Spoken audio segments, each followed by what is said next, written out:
Yeah, I heard. All right, so what did you think of your call into Brooke Hogan when Ralph was doing the impression? Were you dying to hear the answer? I don't know.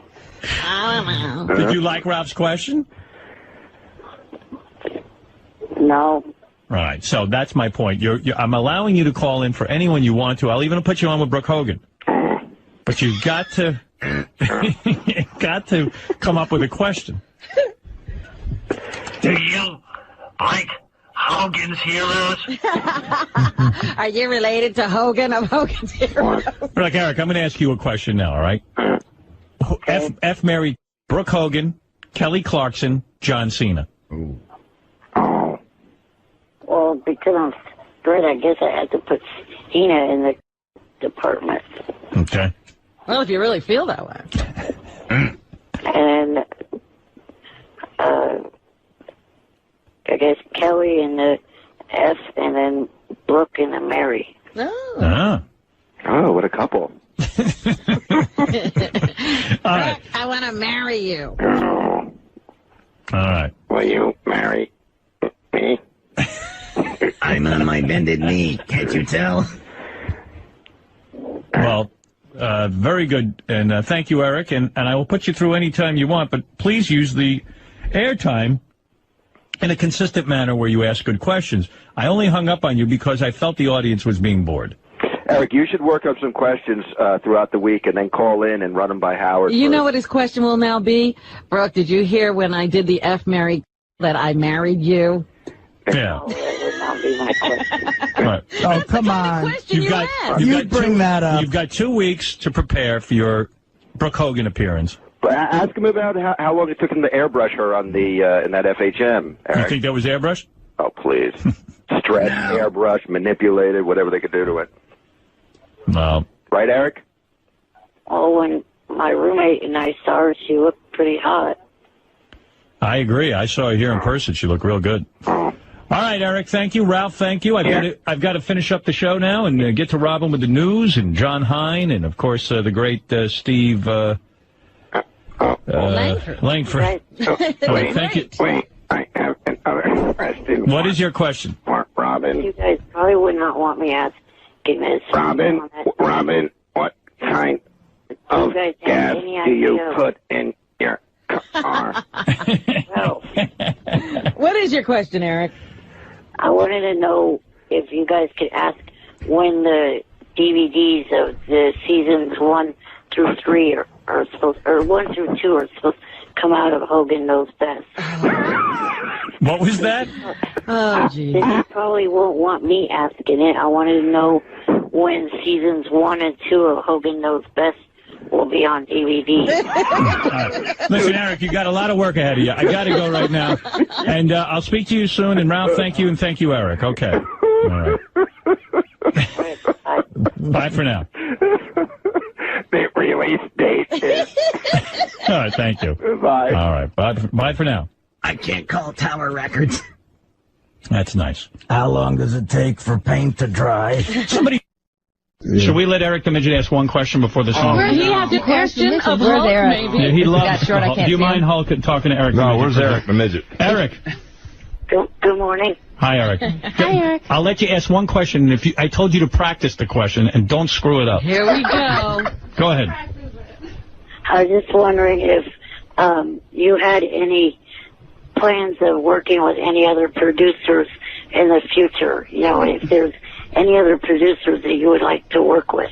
You know what? Well, so far I've been working with Scott Storch and with a guy named Steve Morales, and they did my album that's coming out tomorrow. But I'd love to work with different people, maybe like Pharrell or Timberland. You know, you never know. So. All right, there you go, Eric. You asked a question, you got an answer. Good job. You practiced. Thank you, Eric. Very good. Wasn't bad. That was good. All right, He sounds so nice on the phone. Yeah, He's a little... Thank you. Yes, Eric. Yes, Eric. I was calling back because you kind of caught me off guard the way you started that. You said, let's go to this female caller, and then you said Eric the Midget, and kind of that's why I wasn't thinking straight. Plus, you weren't giving me a word in edgewise. caller. I mean, I'm doing an interview. It's a fast-paced show. People are, listening to the show, and I give you an opportunity to talk, and you just kind of don't say anything. And I've got to worry about entertaining millions of people. I can't do the show for you, Eric. Okay, but you want proof that I can actually ask questions. And then you ask this obscure sort of very inside wrestling question about girls. Even the guy thought it was a ridiculous question. He was kind of like... I was watching. Eric, it's show business. Of course it's not real. It's the WWE. It's not real. Well, it's a performance. You were making me out to be... Hello, I'm straight. We know you're straight, but you're so gay for these wrestlers. I'm playing off on that, trying to desperately fill in the void when you don't say anything. My eyes were glued to every part of that strip poker segment. I wish I could have been the dealer on the show while that was going on. Well, everyone knows you're straight. What strip poker? What is he talking about? I don't know. The ECW thing last night. See, we don't know. Again, you're just impossible. You're a very nice guy, Eric. I like you. Don't get me wrong. But you don't have a really great sense of humor or an understanding of how the show operates. The show is a funny show, fast-paced. You got to joke around. When you ask a question, it's got to kind of be inclusive. You ask very, very obscure questions. You understand what I'm saying? Yeah, but... How did you envision it going? What were you going to say to John Cena? What was your follow-up question to were the girls really WWE the other night? Well, I was going to say that this weekend I'm hoping to get to meet him with his friend Rey Mysterio. Then if I do, I'll give Rey the DVD of my footage on the red carpet of the premiere of the Marine to give to John Cena when he sees him. Do you really think that's interesting to the audience? Well, not for the audience, but I was going to let him know that... Yeah, well, Eric, you got to kind of... In other words, getting on the air on this show, there is a bit of a responsibility. You have to keep it entertaining. You understand that? Do you want? Yeah. If you want, I'll have Ralph explain it to you. No. Let him explain it to you. Since I don't seem to be getting through, go ahead. Dude, Eric, listen to me. Do you have... seriously, answer this question. Do you have any sense of humor? And what show do you hear in your head? Because when you listen to this show... you don't seem to get it. You don't want to fly around in balloons. You know it's a joke. What do you hear when you listen to the show? Exactly what everyone else hears, but my sense of humor is not. I do not have a target painted on myself. Okay. Yeah, I laugh at a lot of the other that is on this show, but when it pertains to me, I'm not going to laugh at it.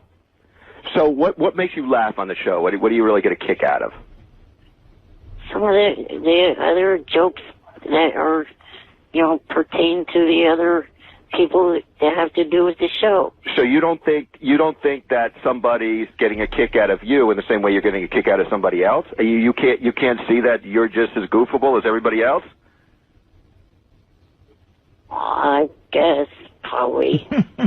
In other words, you've got to imagine when you call in that you're not going to be treated with some sort of weird respect while everyone else is goofing and having a blast. I constantly get called a fag. I don't know why.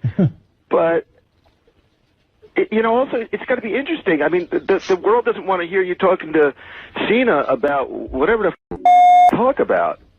Yeah, I don't understand how Eric enjoys this show on any level because he doesn't seem to understand it. No, he doesn't. I mean... Okay, I'll ask you this. Besides last Tuesday and today, when else have I been able to talk to Cena about that stuff? No one. No time. But, Eric, you got to realize you can't call a radio show to have that conversation. Yeah, Fred. Let Fred explain. I have one comment to make, and Eric, answer this. You have John Cena on the phone. Why would you talk to him about something that has absolutely nothing to do with John Cena? Well, I was going to talk to him about it. But that's what you should have come out with. So we only have You had a week to decide on a question, and Eric, that was it? I don't, and not only that, I can't spend an hour with you on the phone with John Cena. I mean, you messed up. You got to start off with your strongest comment or question. You can't start. Who's not going to? And here you are, a John Cena expert, and you could have a fan, and you could have said to him, John, What was your most memorable match? right, something quick. Do you shave your Well, okay. balls? He kind of answered one of my questions before I even got on the air. I was kind of counting Which on was you. what? What was your question? What was your big question? He answered.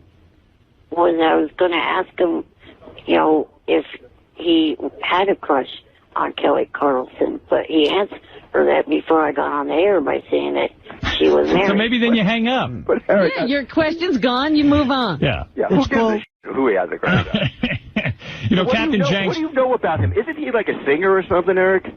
Yeah, like for example, does rap. you could have helped me out. He has a rap song. Yeah, you could have, thrown out something that Howard didn't bring up, something maybe interesting about him. It's true because I forgot to play John Cena's There rap was a song. rap song? Yeah, here it is. This is his rap song. Did you know about that, Eric? Yeah, he's got a whole CD. Wow. And so He's you a called and wigger. asked about a strip poker game? Yeah. Now listen. Oh, you done did it now. Chaos, you should have put this one in the vault, man. They not ready. They don't know what's coming, man. Oh, we gonna drop this on them right here. Y'all ain't ready for this. Y'all ain't ready for none of this. Your boy's a bad man. Let me invading the streets. Make only clap a rapper skirt. They be dropping the heat. Shock the world. Yeah, why don't you bring that up? Yeah. Hey, Eric, here's what you should have done. You should have called and gone, Wait. why aren't you a wigger? Yeah. Yeah. You are a wigger. Ralph. Yes. Real quick. All right. The reason why I did bring up the thing with the divas was because the two that got fully night were the two that were at the premiere of his movie. So why did you just say to him, Eric, why didn't you just say to him, hey, did you bang two of the chicks in the WWE named Blow and Blow? See?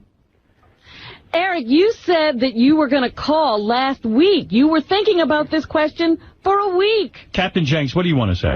Hey, good morning, Howard. You know, Eric kind of needs a translator, and from now on when he calls in, we should never hear his voice on the air. It should always be Will asking the question for him. Maybe you got to tell your questions to Will, and Will will come in and ask them. No, for you. no, I don't. You don't want to miss Eric. You know what the funny thing is? When Eric will call in the next time, he'll still have an obscure question. Of course. I think the reverse. Eric needs somebody to coach him on what questions to ask. But we should never hear Eric's voice on the air again. It should all be Will. An interpreter, like the Koreans have when they go to the UN. In fact, why don't you try it now to see if it works, Howard? I don't even know that there's anyone that speaks Eric. Kevin Lofton, you're on the air, who is the brilliant cartoonist who made the cartoon that airs on Howard TV right now. Hi, Kevin. Hey, what's up, everybody? Hey, Howard, what do you think about the idea of letting Eric write his own episode of Eric the Midget cartoon? See what Eric, comes up. would you like to? Kevin is offering you the opportunity to write your own Eric the Midget episode, and he will animate it. Anything you want, Eric. I could possibly think of something. I don't know, Eric, after that question this morning. I would, for one, love to see that and see Eric come up with a script and then see it on Howard TV. I don't expect it to be funny. I just want to hear him pitching it to. Yeah, that would be great. All right, so Kevin, when Eric is ready, he'll pitch it to you on the air, his idea. Yeah, whenever he's ready, man. Why didn't you make a cartoon of Eric to John Cena? Yeah. Hey, well, I could make a cartoon where he bangs all those American Idol chicks. Hey, Yeah, that's good. Hey, Kevin, See, how you about, guys are coming up with the idea. how about John Cena over Eric? Yeah, after he bangs Kelly Clarkson. Give me a dirty Sanchez. Hey, Eric, how about if you build like your own John Cena-like bodysuit, and it's just your head coming out of it? And you're going around, these chicks like John Cena. How about John Cena eats Eric and then... So this is the little intestine. Finally, I get to be part of John Cena. Hey, Eric. How about if John Cena uses Eric like a gerbil? Like he walks in the room and he's a fat chick, and all of a sudden John Cena just grabs Eric the Midget out of his chair and shoves him up his... Yeah, you could play a Benoit ball. Oh, man, is somebody writing all these down? Hey, man, these are gems. These are $1 million ideas. Eric? You could play one of the beads in a row of beads. I bet you I could get John Cena to play himself. Oh, man. Hey, there was no gerbil. You want to be Eric? I've never been in a superstar's house before. Eric, what do you think of that? I don't like any of those ideas. Eric the human... Hey, whatever you come up with, Eric, I'll do it, man. Hey, Kevin, I don't know if you know this, but I want to give you a little statistic. Yeah. And Howard TV is very, very highly viewed. There's many viewers, but Eric the Midget's cartoon is the most watched episode on Howard TV, outstripping The Girls, Sal and Richard. Sibian, Sal and Richard, any of that stuff. And Doug has it buried. People have to hunt for it. Yeah, you don't even know what it's called. It literally is the big, it's in the JD episode, so it's in there, and it is the most viewed. Hey, from my point of view, I think this is just the tip of the iceberg. I'm ready to do tons of these things. You're a hit, Eric. Eric, did you hear that? Yeah, I want it, Eric. Kevin, I need an episode where John Cena walks in the room and uses Eric as a gerbil. And shoves himself up his ass. No. You got to do it. My vibrating wheelchair. Yeah, man, let's do any of this stuff, man. I'm ready. I'm in John Cena's... Eric the gerbil. Eric the gerbil. And then they have to go to the ER to get him out. Yeah, they have to pull Eric out of John Cena's... And then he pulls Eric out of his own... rubs Eric, who's fully now on some girl's nose, and gives him a dirty Sanchez. He gets Eric out, but the wheelchair gets... Yeah, then Eric's like, We could call it a Midget Sanchez. And John Cena's like, I just gave a Midget Sanchez. Eric Sanchez. Eric, what do you think? Is that great? No. No. Come on, we just Eric. told you got to get into the spirit of the show. Hey, Eric, if that was somebody else, would you think it was great? If that was like Richard Christie, would you think it was great? Or High Pitch or anybody? Yes. I don't know. Depends. I don't know. That's a yes, you little moron. Oh, don't be nasty. I love him. Are you kidding? I know, Ralph loves Eric. Hey, Eric, what happened? You interviewed John Cena at the premiere, and you got video of it. Did you give that to anybody yet? No, the video I just finishing working on. But I sent an audio file to Will, Richard, and Jason. You sent the audio? Yeah. Oh, we got to get that. Where is that? Where is that? Hey, Will and Jason, what's wrong with you guys? Where is Eric the Midget interviewing John Cena? That's an immediate... By the way, in those interviews... None of us know where that is. Who'd you send it to? Even with all the background noise, not a single one of them ever had to have me repeat a question. They all completely understood me. Wow. Unlike you morons. We never got I gotta hear that. We never got a tape. Who'd you send it to, Eric? I sent it to Will, Jason, and Richard as an MP3 file.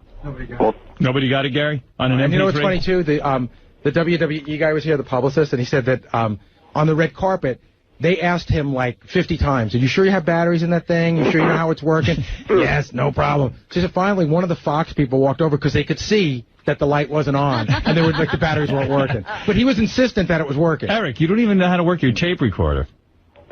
Oh, I got it working. We just forgot. No, they got it working. If they didn't come up to you, you'd have nothing. You know what I think would be cool for a cartoon thing? And tell me if this works for you, Kevin. Okay. So Eric gets a job at Dateline to surprise and he's like a 12-year-old boy because he's so tiny in stature. With his voice, though, right? Yeah, with his voice. And then the come in and they see Eric and they try to go for him. Can I have a hug? I think the guy doesn't get out quick enough. Yeah, I think Eric gets taken. They throw him out of the chair and bang him right. I think he runs out and never is with a little boy again. But how do we work in John Cena putting Eric up? Well, John Cena. John Cena's the... The host doesn't get out there quick enough, and John just pulls him out of the chair and sticks him up. And then he still gets a nasty Sanchez, I hope, with using Eric's all over Eric. I like what Gary says. He pulls him out of the chair. The chair doesn't go in him, too. Right. Right. Oh, yeah. No, that wouldn't be realistic if a chair was in him. Yeah. I demand realism. Well, that chair I gave Eric has all kinds of stuff. So, I mean, it's got gun Tourette's, it can do anything. I think Eric should go in body first so his little head is just... Eric, have you watched that cartoon? Yeah. Yes, and I can't stand it. Hey, Eric, you know what happens? I'm realizing you choke. Like, you get on the phone and you choke, and you're supposed to interview. You don't have batteries. It's a choke, man. You're like the Yankees, man. Whatever. All right. Well, anyway, Eric, I do love you, and I really want you to realize when you call in to a John Cena, you got to sort of be prepared and have a question that's interesting and entertaining and get to it quickly, okay? That's all I'm saying. Okay. All right, next time. Better luck next time. I was wondering two things. Uh-oh. Hey, Howard, I got a split. But All right, Kevin, later. Hey, Eric, you're the man, okay? All right. What, Eric? I wanted to ask if Kevin Lofton was related to Kenny Lofton. Well, too late. I just hung up on Another interesting question. Another one of those great questions. Did you hear nothing we've been saying to you the last half hour? Well, Eric, I got to go.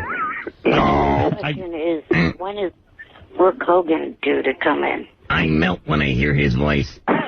Brooke Hogan is due in. Okay. When is she due in, Gare? Do we know? She is coming in. Eric, you should start working on questions now. I have. So, hold on. It's coming up in like 2 weeks. All right, let me prepare you. What are your questions? I have one because a couple months ago I met her and the VH1 cameras were there, and I was just wondering when that one was going to air. Oh, geez. No. What is your question? Pretend Brooke Hogan is here, all right? All right, I'm going to put her on with you. And here's your chance. Hello? Hi, this is Brooke Hogan. Hi, is this Eric? Yeah. Did you see me in FHM? Yeah. Did you like my body and my breasts? Well, I don't really want your father. But No, he won't. He likes you. Midgets creep me out, but my father likes them. Hey, Brooke, why are you interviewing Eric? All right, go ahead, Eric. What's your question? I just wanted to know when the Hogan Knows Best is going to have you guys at the Hard Rock in Sacramento. He didn't listen even when you told him that was a bad question. Eric. I don't want to say anything because I'm basically a nice person, but you're a boring Why don't you look up TV Guide, you? Let me stick you up John Cena. I'd like to see a cartoon with you up John Cena. That's a bad question, Eric, this is Howard. I'm here with Brooke Hogan over at the hotel. And you got to do better. You got to ask a better question. I'm going to give you a second chance, okay? Hey, Eric, is there anything about her that interests you that you would like to know? Interesting about her life? Maybe life or... All right, let him try again. Go. Hello? Brooke Hogan on the Howard Stern Show. Who's this? It's Eric. Hi, Eric. What can I do for you? I know I'll come up with something between now and then. Oh, jeez. Did your father go to wrestling school? All right, okay, so call me back when I'm on in like 2 weeks. When is the episode of the... With more time, I'm sure he'll come up with something more obscure. Hey, Ralph, maybe if I'll be Brooke Hogan, Ralph, and you do an Eric impression so he can hear what he sounds like. We need like a Cyrano. All right. Hi, this is Brooke Hogan. Hi, Eric. Hello. That's too real. Do you have a question? The show. When you're filming, what kind of camera do you use? Even an impression of him's bad at asking. How is Hogan spelled? Eric, do you see what it sounds like when Ralph does it? You get the pictures I sent? Eric. Yeah, I heard. All right, so what did you think of your call into Brooke Hogan when Ralph was doing Were the you impression? dying to hear the answer? I don't know. Did you like Ralph's question? No. All right, so that's my point. I'm allowing you to call in for anyone you want to. I'll even put you on with Brooke Hogan. But you got to come up with a question. Do you like Hogan's Heroes? Are you related to Hogan of Hogan's Heroes? Look, Eric, I'm going to ask you a question now, all right? F married Brooke Hogan, Kelly Clarkson, John Cena. Ooh. Well, because I'm straight, I guess I had to put Ina in the department. Okay. Well, if you really feel that way. And I guess Kelly in the F, and then Brooke in the Mary. Oh. Ah. Oh, what a couple. All All right. I want to marry you. Oh, All right. will you marry me? I'm on my bended knee. Can't you tell? Well, very good. And thank you, Eric. And I will put you through any time you want, but please use the airtime in a consistent manner where you ask good questions. I only hung up on you because I felt the audience was being bored. Eric, you should work up some questions throughout the week and then call in and run them by Howard. You know what his question will now be? Brooke, did you hear when I did the F married that I married you? Yeah. Oh, that would not be my question. Right. Oh, come on. You bring that up. You've got 2 weeks to prepare for your Brooke Hogan appearance. But ask him about how long it took him to airbrush her on the in that FHM, Eric. You think that was airbrushed? Oh, please. Stretched, airbrush, manipulated, whatever they could do to it. Well. Right, Eric? Oh, when my roommate and I saw her, she looked pretty hot. I agree. I saw her here in person. She looked real good. All right, Eric, thank you. Ralph, thank you. I've got to finish up the show now and get to Robin with the news and John Hine and, of course, the great Steve Langford. Right. Wait, thank you. Wait, I have another question. What is your question? Robin. You guys probably would not want me asking this. Robin, what kind of gas do you put in your car? Well, What is your question, Eric? I wanted to know if you guys could ask when the DVDs of the seasons 1 through 3 are supposed, or 1 through 2 are supposed to come out of Hogan Knows Best. What was that? Oh, geez. You probably won't want me asking it. I wanted to know when seasons 1 and 2 of Hogan Knows Best will be on DVD. Listen, Eric, you got a lot of work ahead of you. I got to go right now. And I'll speak to you soon. And Ralph, thank you, and thank you, Eric. Okay. All right. Bye for now. The release date is... All right, thank you. Bye. All right, bye for now. I can't call Tower Records. That's nice. How long does it take for paint to dry? Somebody just sent me... Yes, Eric. Good morning. Is this Eric? Eric the Midget. And then I got a break because it's an hour and a half. I haven't taken a break. Well, I was listening to this whole thing. Why didn't Artie and Sal and Richard do a standoff? I don't think Artie really wants to prove anything. Stand up. It's not about who's funnier. That's not the point. Come on, you say Richards. I didn't say.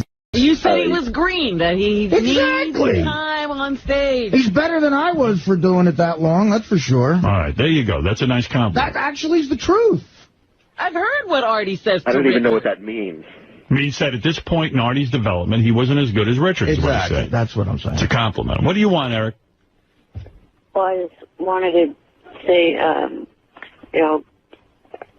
say something about the weekend box office. Unfortunately, the movie The Marine didn't make it into the top 3. No, the Marine starring that wrestler guy. John Cena. John Cena. The wrestler guy, he'll now be known forever with us. John Cena. John Cena.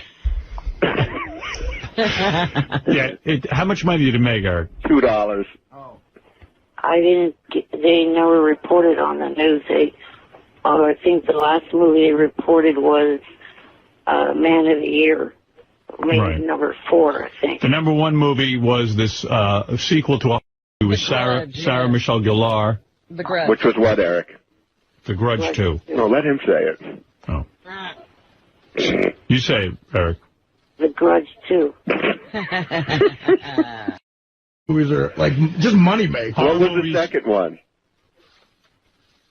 Second movie, I can't remember what. It's The Departed. The Departed, yeah, from last week. Yeah, that's right. What, Eric? The Departed. I'm going to re-release Beer League. Put some monsters in it. Put Mike Myers, man. Just say boo in your movie. This, I think, is part of Eric's plan to be a movie reviewer. I know what the Marine made. How much. And it was number 6 this week. God. It made $7 million. And that was a film that was produced by Vince McMahon. Come on, Stunt fans, please go see the movie. Are you rallying the troops? What is it, Eric? I mean, like, you want Why the movie... do you care if this movie makes money? Yeah, how's it going to affect your life? Because I'm in love with John Cena. No, I'm not. Cena. I want to lick his taint and balls. The WWE is just a really good company, and I'd like to see them have success in the movie business as well as the wrestling business. It got 0 stars from the critics. Hey, Eric, did you like the movie? Yeah, it's a real good movie. What's so good about it? You know, I like action movies, and it's a real good action movie. I was able to masturbate to John Cena. John Cena is was empty. shirtless. Is he shirtless? Yeah, I'm sure. Oh, baby. Can you see his body good, Eric, in it? I didn't pay attention. So you don't know if he had a shirt on or not? I was staring at his package. Pretty sure he did for the whole movie. 93 minutes of the hottest man I've ever seen. Do you like to see him as a Marine or wrestling around with another guy more? I fantasize that I'm Triple H and he has me pinned. Was he wrestling with other Marines? I fantasize that I'm a nurse and he pins me down. John Cena is the perfect man. Would you like him to pile driver you? All right, thanks, guys. I got to go take a break. Specimen. All right, Eric, thank you for the movie review. Okay, bye for now. I want to talk box office. Don't you want to be the movie reviewer, Eric? Yeah. What would that sound like, Ralph, if... I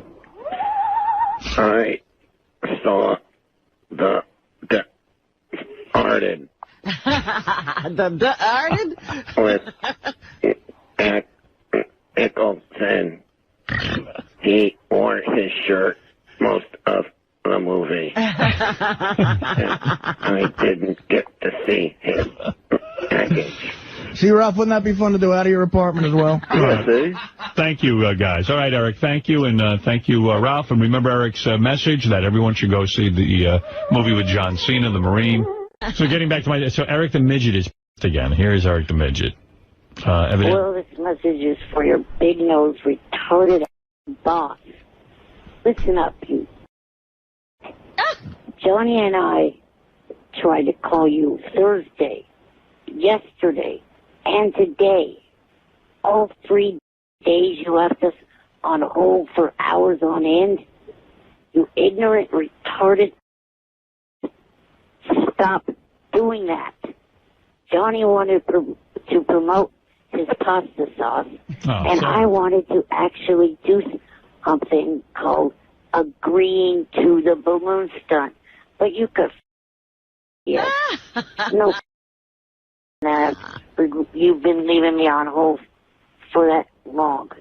I love This is my little white, you big nose. Bye. Bye for now. I love when he gets... Oh, I love it. The way he starts off is just brilliant. I love when Eric the Midget's...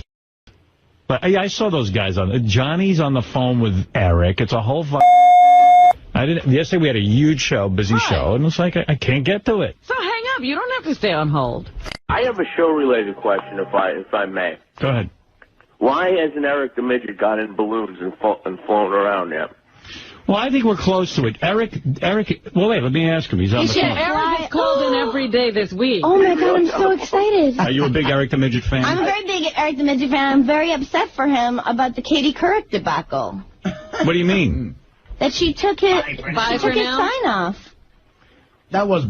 Oh, yeah, you're right. Yeah, goodbye for now. That's right. Eric. Good morning.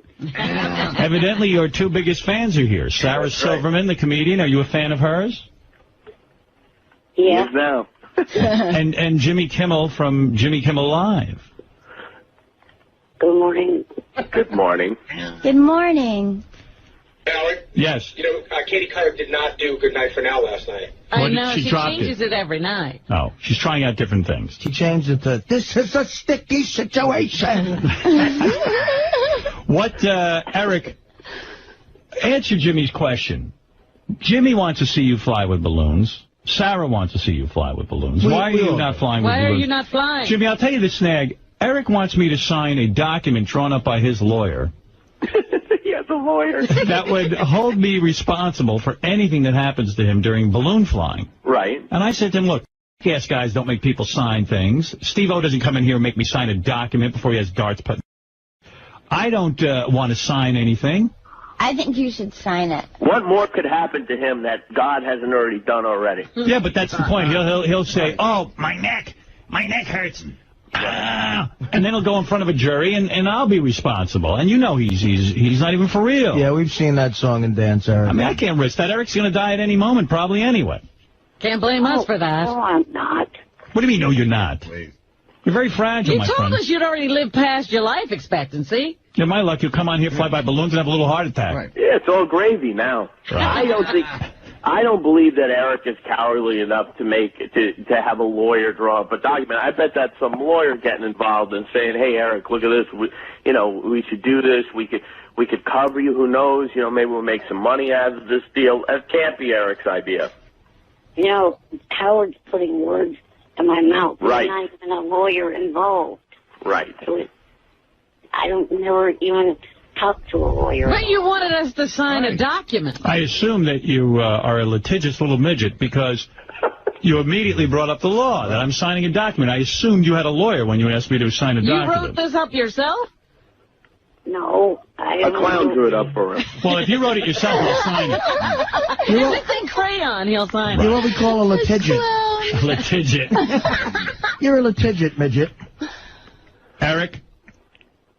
So answer Jimmy's question. What is the real hang-up here? Why aren't you flying? Well, last night I reached the decision to do it until some line said that he had my home address and was going to post it on SFN. So that idiot with the name, the president of Howard Stern Chat, that blew it for everybody. What's that got to do with us? It'll make me suffer. I don't want this threatening me, holding my home address over my head. Well, there you go. First of all, everything's over your head, Eric. Secondly, I think the important thing is you can't let this guy threaten you. If he's saying you better not get in those balloons or else I'm going to post your address, you got to tell him, screw you, I'm flying with balloons. Boy, Jimmy is good. Yeah, we should have called you when we first started this thing. Yeah. I have been looking forward to this since the first time it was mentioned. It is one of my dreams to see a man fly around on balloons. Especially Eric. And Howard said it is going to happen, and I've been waiting and waiting. Oh, it's going to happen. I see him splayed out like Superman, flying through the studio. No, you know what? No one is seeing me out of my wheelchair. No one. Let me ask you something. You can't fly a wheelchair. That's the other thing. I'm not flying your wheelchair. I'm flying you. That's dangerous. First of all, to be in a wheelchair and fly is not flying. That's like being in an airplane. I'm talking about you, like Superman, splayed out, straight forward, with your arms in front of you, flying through the studio. And your legs wherever they can be. Right. And your legs out behind you. That's flying. Flying is in a wheelchair. It's not like they're going to put you in some crazy embarrassing costume. Like, you'll wear like a 3-piece suit. Right. Yeah. So that you look lawyerly. Like you're a flying lawyer. We'll take it to Brooks Brothers. But that's an absolute. No wheelchair, right, Jimmy? No, well, I don't see how physically you fly a wheelchair. It's too heavy. That's ridiculous. Right. You don't need a wheelchair in the air. It's just the same. You don't need a wheelchair in a pool, do you, Eric? Yeah. No. No, you're free. No. But I just do not want anyone to see me out of the wheelchair. Well, then we have another roadblock in our journey to flying. I could even create a costume, like out of a blanket, so that no one will really see you. Like your head will be, it'll almost look like your head is just floating. Cover you. Your harness is going to cover your body. A sack. Yeah, I'll put you in a sack. What about if instead of the wheelchair, it's in a crib? In a baby crib. Yeah, like a stroller. Would you like go? that little bed that you see, sometimes with the balloons strung to it like a mattress, a flying mattress. Yeah. Like a hot air balloon. What do you think of that? A baby crib. Alibaba. Ali Baby. You could be like the Midget of Oz. You got to really think this through. You got to be splayed out, though. You can't be in a wheelchair. Are you going to watch? Are you going to watch Jimmy's special tonight? I'll try. No. I'm dedicating it to you and the balloons. What if Sarah Silverman flies with you? I would do that. You would, right? I know you would. And what if I flew you like in a room full of balloons, so that when if you even did fall, you just fall on a balloon? You land on a balloon. It'd be like one of those bouncing houses. I don't know, Eric. To me, this sounds like a dream come true. I don't know what's so unpleasant about floating around with balloons. I just feel kind of vulnerable out of the wheelchair. No. That's silly. That's your biggest problem. That's your biggest handicap in life, Eric, is your inability to be vulnerable. Yeah, now you're just being a... Yeah, I mean, that's the exciting part. If there was nothing to it, who would do it? I know a lot of people in wheelchairs that would, I think they dream of the opportunity to fly around with balloons attached to them. Yeah, just for example, Jimmy, name one. My friend Alan. Right. He wants to fly with balloons? I haven't specifically asked him, but I would think that, since he can't walk, that maybe flying around with balloons would be something he'd dream about. And you know what? I would never call you Eric the Midget again. I'd call you Eric Knievel. Ooh. Eric and Evil. Eric and Evil. I like that. Thank you. So think about that, Eric, okay? Digest that. Two things before you let me go. One is a plug for a guy's website that's paying me, superfanonline.com. Those could be on the balloons, that website. Right, that could really generate You some could cash. make so much money from putting ads on the balloons. Right. And what else? Also, if Mutt is listening, he has me as a VIP status. If my address pops up on there, this message is to Mutt, automatically get rid of that. All right, fair enough, Eric, the Midget. Whatever. Thank you. Why don't we just have Mutt change things to say that if Eric doesn't fly in balloons, he's going to post his address? That's right. Well, it's not Mutt who's doing it. Some other guy on there. Thank you, Eric, and please consider the offer. Thank you. Well, last night I was all set, ready to do it. Even I was going to... No, you weren't. No, you weren't. Don't tease me. Get your mind right. Get your mind right. Ask Tony Frodo. He has... I'm going to fly you, and Sarah Silverman's going to probably breastfeed you while you fly. What do you think of that? I'll do it if you'll fly. All right. I called Tony Frodo, left him a message saying I would do it. Go think about it, Eric. Yeah, but you can't even... We will... By the time we would get you here, you're changing your mind every minute. See the Make up your mind. See the negotiation I have to go through? I've hung up on him. He's a real... Yeah. He sure is. I just hope he does the right thing, that's all. Let's go to Eric the Midget. Eric, you're on the air. Good morning. Good morning, Eric. I've been trying to get on the air for weeks. I know it's hard. We have a lot of phone you callers. must have something very important to say. I was going to say, well, how come you should call in? Well, I've been calling in and I've been left on hold every day. Yeah. So what have you been waiting to say all this time? Well, just that I will agree to do the balloon stunt. What? Nobody cares now. See you later. I agree to do the balloon stunt. Really? You want to be floating on with balloons? Yes, in your studio on January 9th, 2007. No stipulations. Just that I would just like to go to the Billboard Awards this Monday night and also be on the TV show Heroes. Oh, forget about it. All right, I'll pick up the phone in another 3 weeks. Goodbye. His show Heroes. That is a good show. Like, Billboard Awards. Okay, we can get him in there. Right. And I want to be on the show Heroes. I just hung up on him. How about the show Homos? You want to float with balloons? What do you need to do? What do I need to do? I need $1 million in unmarked bills. In a suitcase left under a bridge. Get off my was phone. funny. And on the TV show Heroes. Yeah. Anything else?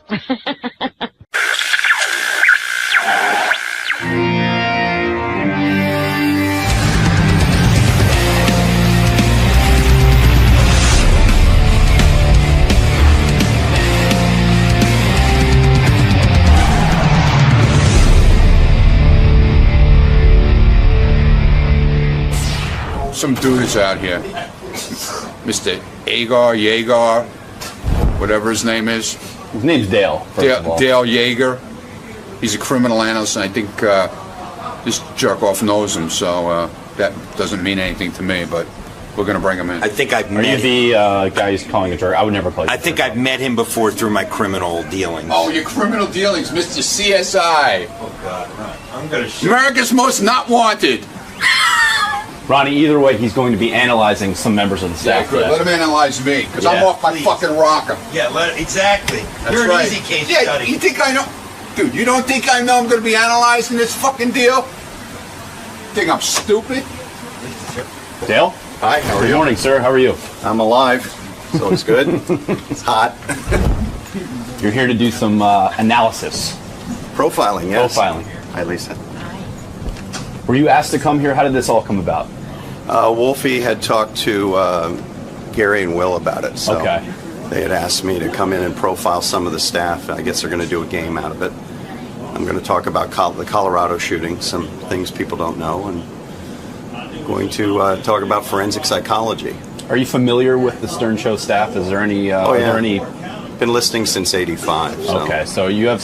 Are there any inclinations that you're having about who might be criminal or have criminal tendencies? No, they're all fired now. All right, man. No, Casey's gone and Artie's gone, so it's not an issue anymore. Well, thank you very much. Have fun today. All right, take care. All right, thanks, man. All right, so the way we presented this segment to this guy is he wrote down profiles of, I think it's like 6 people. And then the idea was he was just going to read them, and then you guys were going to guess as to who he was referring to. Okay. Is there anything about him that's particularly interesting? He said one thing that is great is he said that Ronnie really annoys him and that he's not qualified to be your security guy. He doesn't know who could have trained him. He was just really serious if about he's it. doing his descriptions and we're trying to guess, should I hold off on the Ronnie discussion until or can I talk to him up front about that? You may want to wait. Right. Hey, let me bring in this FBI dude. I think he's an FBI guy. He was a former FBI guy. Maybe not. Well, make up your mind. I don't know. Does this guy have credentials or not? He's a criminal behaviorist. All right, what does that mean? And he's a big deal. Hey, Who my does he man, work for? this is Dale Jaeger, everybody. Did you write a book or something? Oh, good for you. Did anybody read it? I just went on Kindle, Amazon. All right. Okay, good for you. It's Dale on Jaeger's Bullet. book, 3 Myths About Bullying, What Every Parent and Grandparent Should Know to Protect Their Children and Grandchildren, is available now at Amazon.com. And Dale even has a website. It's called seraph.net. Seraph.net. Seraph. What's Seraph? It's Hebrew. Oh, really? Yeah, it's the root word for seraphim, the highest order of angels. Oh, shit. All right, good What for are you. we up to there? Yeah, I don't know, What kind of name is that? It looks good on a T-shirt, Robin. Hi, how are you? I'm okay. Dale, tell me about your life here. Were you an FBI profiler? No, I did not work I for don't the know where I FBI. got the word FBI from. But you're what is a profiler? Well, I'm a criminal behavior analyst, and profiling is one thing that I do. Now, who would you do this for? Well, I teach for the Justice Department. So I teach here in New York for the DEA, for the feds, down in Puerto Rico, New Jersey, all over the United States, Wisconsin. I train law enforcement in advanced interrogation. I see. Do you have a waterboard, anybody? No, you don't have to do that. You want to make them your friend. Ah, that's the key. So you're huh? good That's the cop. key. Oh, Yeah. well, no, there is no good cop, bad cop. In other words, if I committed a crime and you think I did it, yeah, you'll talk to me because you're a good guy and you're like, hey, you'll be my friend. and I'll manipulate your unconscious mind. Wow. I'll get in there. I'll walk around. Is it almost like a hypnotist in a way? No. No. You just know the questions to ask? Well, I don't do pop psychology. Carl Rogers, Maslow, you're okay, I'm okay. I'm a Freudian. So just like your psychiatrist. Right. It's really psychotherapy when you do analysis on someone. Are you manipulating me right now? Absolutely not. No, thank you. You're too good at it. Please do. Did you like Law and Order Criminal Intent? Oh, don't start. Please don't get me started. Those shows, please stop watching those shows. What is wrong with those shows? They're inaccurate. Nothing happens in 48 minutes. Right. All right, but you understand it's a TV show. I understand that. I got that. Have it going on forever. And so Silence of the Lambs was a very good film. How do you learn your craft? How did you learn this? I went to the Federal Law Enforcement Training Center in Glencoe, so I trained there for several years, and then I had training in D.C. through the Justice Department. And forgive me, but I don't understand what it is you do. In other words, let's say I hire you. What do I need you to do? Well, a team of detectives are going to interrogate someone. I write the interrogation questions. All right, so in other words, John Benet Ramsey was just killed, let's say. Okay, let's go back. You're going to go back there, huh? It's a case everybody. I worked on the original case. Oh, you did? Oh, yeah. Were you called in the 90s? Were you called in to try to question the parents? I wrote an analysis of the ransom note for religious themes for the DA, and then they asked me about a year later to write a psych profile on Patsy. Which the mom. Which she did not like. I ended up in her book that her and her husband wrote. Did you interview her? No, you can't talk to people when you profile them. Because they lawyer up, though, sometimes, and you can't talk to them. With Patsy, my job was to write questions that would make her angry, because people will blurt things out when they're angry. Right. Because when you saw her on TV, she was heavily medicated. Right. So who used your questions when they... the detectives team. And what was one of the questions you wrote to make her angry? I talked about Jesus and, guilt and sin, because she was a very religious person. So you figured that might get to her? Well, it did. She threw a chair, so... I see. Was it what does that tell you? What was the question? Do you know specifically which one she threw a chair at? I forget which one they were at. I think it was the third question in. Right. And she got very angry, stood up, and It was about Jesus. About Jesus and forgiveness, and do you believe that when you commit a sin that God will forgive you? And she was like, where are you going with this? Because she was being interviewed. She couldn't be interrogated because she wasn't arrested. So the mom and dad were cleared of all wrongdoing? No, they weren't. They were not? No, they weren't. You still think they had something to do with it? Here's what I'm going to say, and I'm going to be very candid today, but it's an open murder investigation, so please understand, Howard, there's some things I can't talk about. Do you understand that? Yeah.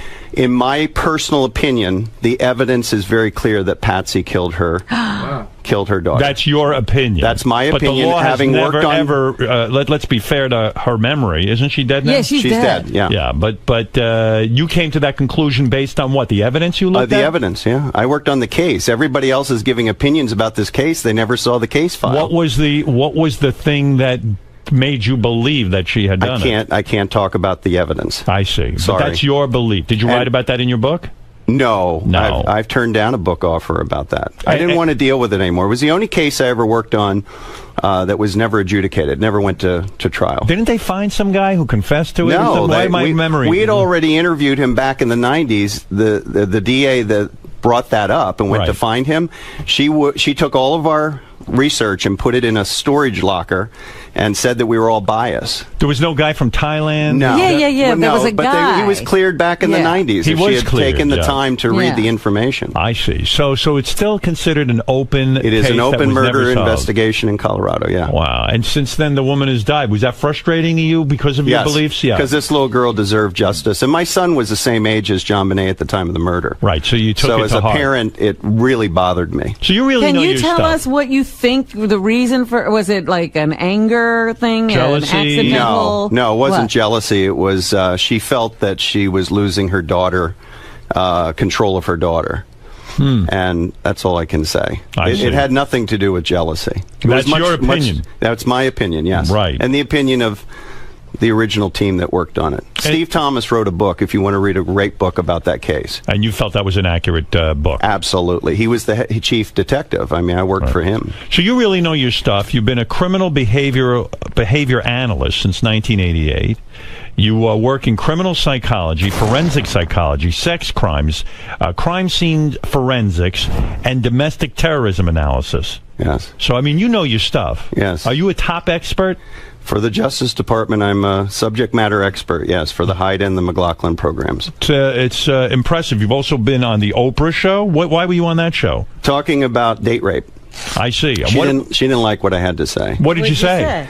I said that people make excuses for people, and that most people don't need a hug. They need a good swift kick in the behind and told to get their act together. Referring to what?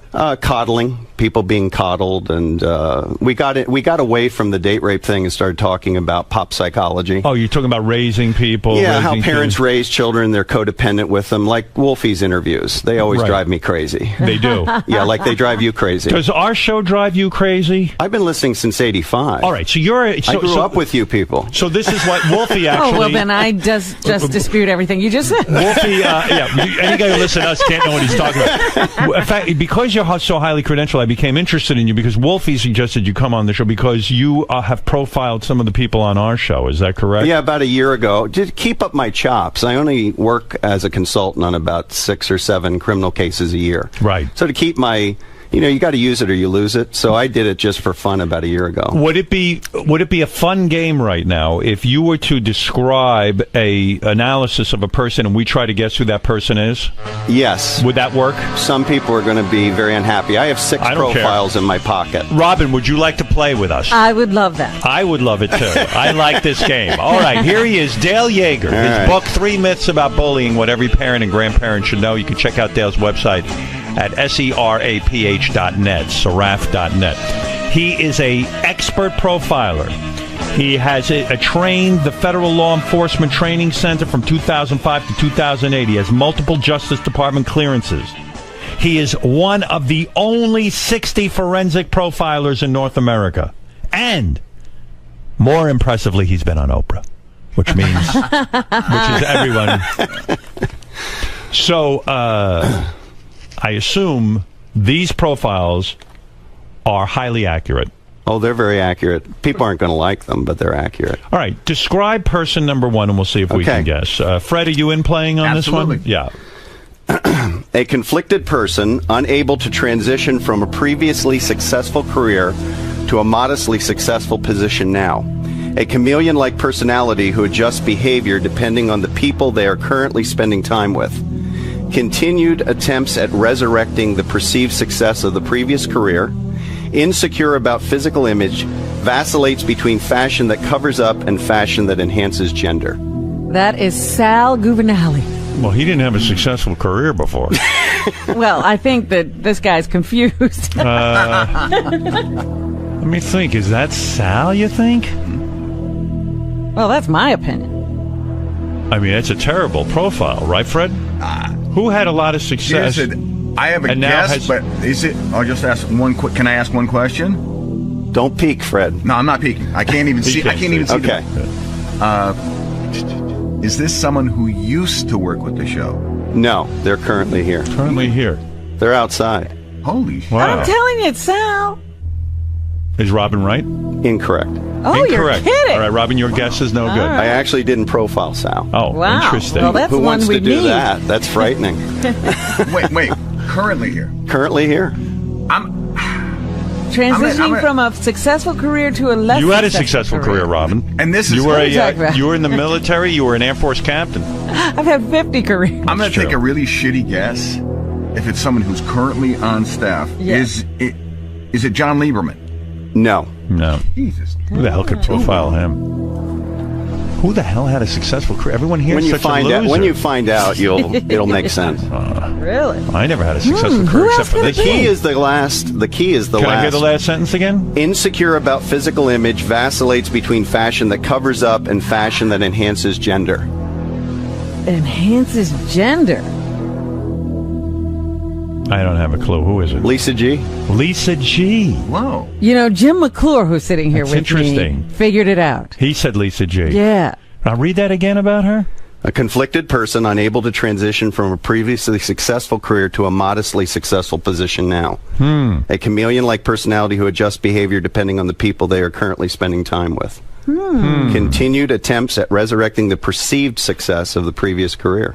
Right, she's always trying to tell you how... Well, the sweet and greet. Right. Wow. You think she's a 30D? I guess you're not an That's not for me to talk about. All right. Who's the second person? All right, ready? I wonder, Lisa, are you happy with that or unhappy with it? I guess we should hear from Lisa. Is Lisa there? She'll yell at me, probably. Interesting. You profiled Lisa. Lisa, how do you feel about that? You're having a hard... By the I way... knew it was me right away. You did? Did you? Are you Sat having a in hard there time? when it's me. Is he accurate? But let's be honest. Is he accurate that you had a hard time transitioning from being a morning show host to now being on the Howard 100 News team? No. I did have a hard transition when I went from Hot 97 to my next job. Do you vacillate between sexy clothing and clothing that covers up your gender?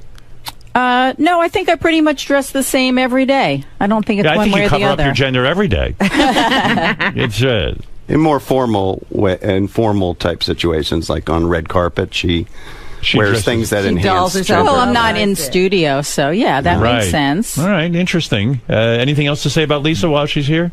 No. We had a good conversation about Is she profiling. well adjusted? Who, Lisa? Yeah. Is any of us? I don't think so. Sorry, Lisa. You know what I asked him? I said, who here would go postal? That's and what I said want to they're know. all fired, so you don't have to worry about that anymore. Do you think there's anybody here who is dangerous? No. No, okay. They're all gone. Okay. They're all gone. Casey's who gone. were. Casey's gone. I called Gary about Casey years and years ago, before he was ever in trouble, and I said, this guy's a violent person, and whoever answered the phone, I don't think it was Gary, said, all right, yeah, we'll let Howard know. I go, trust me, I do this for a living. You got to get this guy out of the store. I'm telling you, he's gonna kill somebody. Well, he never killed anyone. You were wrong. Not yet. He's a good man. Well, it's all relative, isn't it? All right, Lisa, you were the first one up. Lisa not upset with her profile. Go ahead. right. Profile number 2. Next one. A person raised in a traditional ethnic setting, including a traditional marriage profile, meaning they went from adolescence and got married in a traditional way. Because of a change in profession, this person slowly assumes a non-traditional lifestyle, which includes sexual paraphilias such as swinging.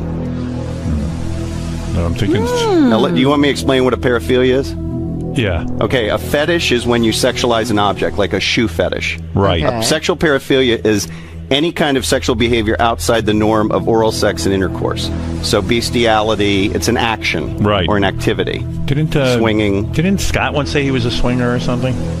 Yeah. But come on, it can't be him. I mean, he's pretty...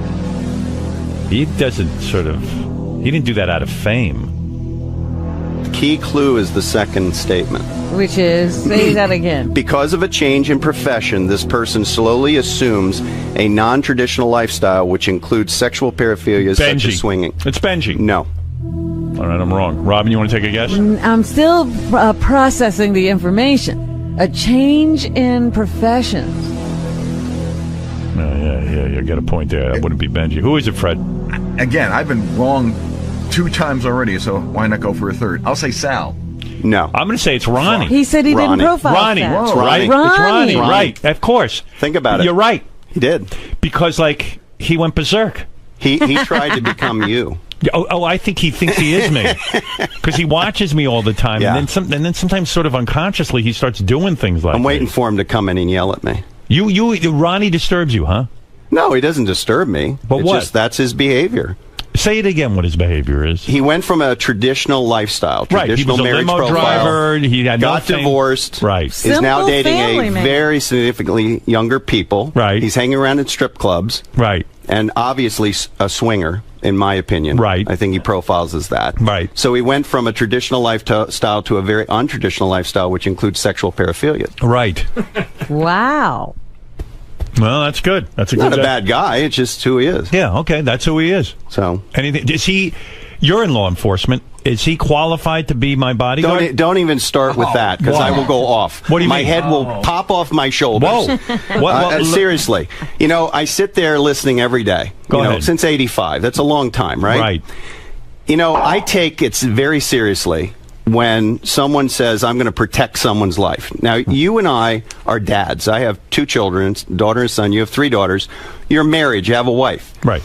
When you're going to take responsibility for someone's security, you need to have proper training. Right. Whoever trained him ought to be shot. I don't know that he ever had. Well, he says he had training, and I've watched his behavior. For example, Elliot Offen was freaking out one day years ago, and Ronnie's standing there with his hands down at his hips. Right. First rule in executive protection is you keep your hands at your heart. For 2 reasons. One is where your arms are strongest, and secondly, you prevent yourself from getting sucker punched. Right. So right there tells me he wasn't properly trained. Are you a trained fighter? Oh, yeah. Well, I'm a Matu Guru in Filipino Kali and a Sifu in Wing Chun Kung Fu. No shit. Well, that's how I met Wolfie. I had no idea who he was. You're a Sifu? Wolfie is into Kung Fu? Oh, I'm not a Sifu. You have a I brown eat belt. seafood. You have a brown belt. Yeah. Well, I was on my way to a brown. I know a 5-year-old girl who's on the way to her black. Howard. Listen, What the fuck all is right, wrong take with it you? easy. Don't even get me started on that either. That's Ronnie, come in here and defend yourself. Oh, here we go. Here we Dale go. says you are not qualified. I've got a question. I can ask him to prove my point. By Okay, the way, good. Because All he right. won't get the answer. Where What is are you Ronnie? going to do Bring about him in this, here. Howard? Nothing. What are you talking about? I eat seafood. Howard won't do Ronnie anything tells about me it. he's qualified. Well, okay. Where is he? Where is he? He's so funny because quit? he's standing there. They got the camera on him, right? Yeah. So I said, is he going? Is he going? Yeah, he's going in. So he starts to walk here, and then he just makes a left, and I'm like, Ronnie, and he just didn't answer me. Well, so why won't he defend himself? I think somebody just got here. I think maybe so. Let me go check. I'll get him. All right, go ahead. You think he's busy? You think he's busy? But it's weird because I know he heard me. Well, he's an angry guy. My issue with him is this training issue. Right. Take it seriously. You're protecting people. I ran an executive protection team for Capitol and A&M Records back in the 80s and early 90s. We dealt with death threats. So if a recording artist had death threats, we went and took care of that, worked with local law enforcement. I've done that. It's not like theory to me. Dale's challenging that you don't have enough training. What do you think of that? Whatever you say, dude. You know, it's okay. Well, what are you getting all bent out of shape? I'm not getting bent out of shape. Why don't you talk to him about The guy it? has his opinion, and I'm fine with it. I got nothing else to say. You said you had a question for Ronnie. He won't answer it. Oh, he'll answer it. Sure he will. Any executive protection profession would know this, Ronnie. Yeah. What does every executive protection or bodyguard carry with them at all times related to gender? Related to gender? Yep. Ronnie don't even know what gender means. Tampon. Yeah, tampon. Mouthwash? Tampon. Actually, a tampon. Ron, do we know the answer to this? It's a tampon. It is? Yeah, you plug up gunshot wounds and knife wounds with it. No shit. It'll stop Are you people. carrying a Good, tampon? well done, Do you have a Fred. tampon with you? Yeah, I have a tampon. I carry one all the time. But wait a second, that is a good point. It'll In other stop words, bleeding, yeah. If somebody gets hit, Yeah, you plug it up. It's sterile. what do you Ronnie's think going of to be that? standing there I with think his it's great. finger. Should always carry those with you. I carry a sanitary I'll- Have you belt. ever taken any kind of course in protection or? I got to guess that. No, seriously, have you? That means See, no. there he goes. That means no. It means he has no training. He's not a bad guy. He's not a bad guy. I don't Where's think he's a your bad tampon? guy. I'm not saying I'm a bad. I just wish you guys If he's better unhappy, let him training. get somebody else. It's fine with me. Well, Where's I'm your not, I didn't tampon? say I was unhappy. He's I was not just unhappy. wanted Why to are answer you the fucking question. grilling me like this? I'm Why are you putting me curious. up against the wall? I'm curious. I fucking protected your life. You remember that? That's okay? right. But why are you being uptight now? What are you busting my balls for? Who's busting your butt? Wow, It's like what a pulling baby. a pin on a hand grenade. So what do you make of that, what you just saw? He's upset. Why? He doesn't want to be held accountable. He does not like to be held accountable for anything. Why is he so ashamed to answer your question? Not ashamed. He just doesn't feel it's beneath him, I think. That's how he profiles. What you're a profiler. I'm asking you your expert opinion on what you just saw. Is he too hot-headed to be a security guy? Well, you remember the movie Roadhouse? Yeah. And Patrick Swayze's character says you don't have the temperament for the trade. Right. That's my answer. You can't be a hothead and do this kind of security work. You have to be very calm, very relaxed. You got to be able to calm people down, not aggravate them. Right. But I don't know. With him, it's hard to tell what's shtick and what's real. Oh, that was. I don't think there is shtick. No, I don't think that was shtick, but it's hard to tell. So you got to be calm and you got to carry tampons. And he doesn't he doesn't do either one of those. Think about it. Think about it. He's bad at both How of are you them. going to stop the bleeding? It's it's an age-old technique that's used It's by true. everyone. Yeah. And so, wow. Yep. Ready for the next one? Do you have a tampon on you now, or are you not working right now? No, I'm not working. I'm Go relaxed. ahead. All right, give me another one. Boy, that was a good one. All right. Because of a neurotic parent, this person developed sexual paraphilias. But after this period of time in their younger years, this person sought out a flexible mate who allowed some of their deviated sexual behavior, eventually created a traditional and stable lifestyle to counter the emotional chaos of their childhood. I always wait to see me in this, but that's definitely not me.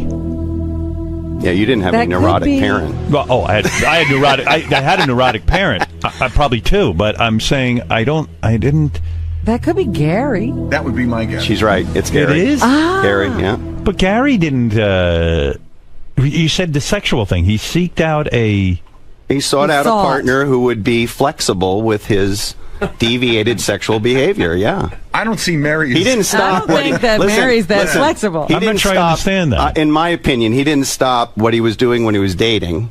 We know all those stories. Right. When he got married. This is not reality. Oh. But like, what do you consider deviant sex? Anything other than, it's not deviant, it's deviated. What is it? So what does that anything mean? outside of oral sex or intercourse is considered a paraphilia. Now, some are good and some are bad. Bestiality is bad. Anal sex can be good or bad. So is a hand job considered? No, that's considered part of foreplay. So what would be some of the things that would be anal sex? Keep going. Urine, peeing, spanking, something. I think listen, I think he's a little off. I do. Yeah, I mean, yeah, but maybe you were. I think you thought Mary doesn't was mean wild anything sex. bad about your wife. I don't think I even did talk about doing that stuff when I was that's not stuff I talked about doing on the air. Now maybe you think that because of my personality you see that, or is it something you heard it's just that whatever. The only two things I ever talked about on the air that were weird like that, I guess, were anal sex and the girl who threw up. Right. Yeah, that was. And what about, by the way, what about the pornography that you watch? Well, that is more of a joke. Well, really? Yeah. Okay. All right. No, that was. So everybody seems to be You've taking. watched no deviated sexual behavior pornography in the last 10 years in your personal life. Of course I do. I think everybody watches deviated. He's very close to animal. Doesn't make him a bad person. I'm just saying that he's like an animal. When you have a neurotic parent, it's going to affect your sexuality. I see. I will be upfront with him in the sense that. By the way, I admire you for not getting defensive. Ronnie got defensive. No, I'm up for talking about it. I mean, wow, when he was talking about it, I go, I think that sounds like me, but I don't know about the deviated sexual thing. But like, let's go to one more. Let's go to another one. Right. Stay in here for Gary. See if you can identify the person. Go ahead. All right. So, grew up with a neurotic parent. This instability led to sexual insecurities and substance abuse. Societal conflicts fed these insecurities and negative behaviors. This person followed a traditional path through adolescence to adulthood. Issues of social and sexual insecurities created problems of intimacy with family members. Currently has fear and intimacy issues which prevent the elimination of insecurities and emotional stability. It's me. That's Howard. Yeah, I think that's accurate. May I say something to you? Oh, thank you. Okay. Yeah. And hey, don't say anything to me. Hey, you can't say anything. Say this. Why should? Maybe I'll get better. I want to say this as a, I guess the best word to use is friend and as a professional. Good. Go ahead. You're looking at one of the biggest fans of psychotherapy. Go ahead. I did it for 5 years every week. It saved my life, along with the Dr. Sarno book. Thank you, by the way, for that. You're welcome. I've given 60 of them out. Let me hear your advice. You are holding back in your therapy. And many years ago, you told your psychiatrist you wanted to stop, and he said no. And he was absolutely right, because you're holding back, and I can prove it to you. Go ahead. You're a married man using condoms. Right. What are you, a sailor? No. I mean, anybody that I know that's married that uses condoms has intimacy issues. You are keeping, and just bear with me. I'm trying to help you. Go ahead. Here. I'm not Ronnie. I'm not getting uptight. You got to give that up, because ultimately you're keeping 1 foot back in your OCD. But he doesn't want to get his wife pregnant. Listen. I'm going to tell you something. There are many ways to stop pregnancy that don't involve the pill. Yeah, but there's only one that a man can control. No, listen, let me ask you. And I don't want my wife to have to take the pill, and I don't want to have to put an intrauterine device, which you don't have to do that either. There's many other ways. Humor me. What are the other ways? Do me a favor. Pulling out? Do me a favor. Go ahead. Raise your right hand. Go ahead. Put it down. Go ahead. So you have cognitive function. You can control your body. Yes. If you really worked at it, you could control that. But So she might be pregnant 5 times before he figures it out. Yeah, right. What if I fucked it up? I mean, Robin's right. Robin, I mean, what is he, Amish? I don't want. Listen, I if think my that wife is a Catholic who says to me, if she was pregnant, yeah, she would never get an abortion for herself. She believes in the right for other people to have them. Yeah. But for herself, she doesn't believe in it. Well, you're going to have a child. I'm going to tell you right now. Welcome to the reality. My wife's 40 years old. You're going to have a child. What are you saying? I'm telling you there are 2 types of females that don't have children. One is they have serious sexual trauma in their childhood. Go ahead. She doesn't profile that way. That's right. Or they have serious family dysfunction in their childhood, which she doesn't profile that way. That's right. So at some point, she's going to want to do that. Why do you think all this stuff with the dogs? It's an ad hoc child. The dog is. Well, we know that. Yeah. Our dog was our child. I think eventually it's going to happen. But let's get back to the issue of OCD. Right. You can't keep one foot in, 1 foot back. I think it's partially the pregnancy issue, but I've thought about this for a long time, Howard. I think a lot of it has to do with you still clinging to pieces in the past. And I would beg of you. What do you mean pieces in the past? Pieces of the OCD life that you lived. I still have a lot of OCD issues. Well, I struggle with it every day. Your wife loves you dearly. Yes, she does. That's obvious. And I love her. But she tolerates this. And at some point you have to say, you know what, I got to be completely healed before I die. Right. And I'm just out of. So if I stop using condoms, would I be healed in your opinion? I think it would help a lot. You do? I really do. Interesting. Well, do you really grab a condom every time? Not every. Listen, actually, no. See, I didn't think you could. But I think it's off and on. That's right. But don't toy with that. But for the most part, I am very consistent. But in psychotherapy, you can't hold back. It's an excellent, if you have the money and time. But I'm not holding back. But how do you know I'm holding back? That shows holding back if you use it. Do you still use them? Yes, of course I do. That's our birth control. Not for married people. Gary. I used condoms when I was married because my wife was on the pill and she didn't want married. to. I mean, exactly. Freudian slip. Freudian slip. It was like a health thing. My wife got to a certain age where she didn't want to take the pill anymore. Right. So does that mean? So you use condoms, right? Right. And you use them. And I would. You don't use them now. Sometimes. But what do you mean sometimes? Yeah, see. Sometimes I don't. And both of you have something in common. My dad used condoms. Both of you have something in common. Yeah, the first line for both of us was parent. Right, yeah. That creates sexual issues and sexual intimacy issues and germ issues and all that OCD stuff. How does it? What would Dr. Sarno say to you about that condom use if he was sitting right here? He'd say you're smart. your wife and you don't want to have a kid, Robin, so why would do you use a condom? But we don't want to. Most married couples don't use any contraception. Not true. I don't believe that's true. Well, I'm telling you right now. So most Catholic people who don't want to have not Catholic people who don't want to have kids who are married. I don't buy won't use a condom. You don't think? No. I didn't say that. I said most.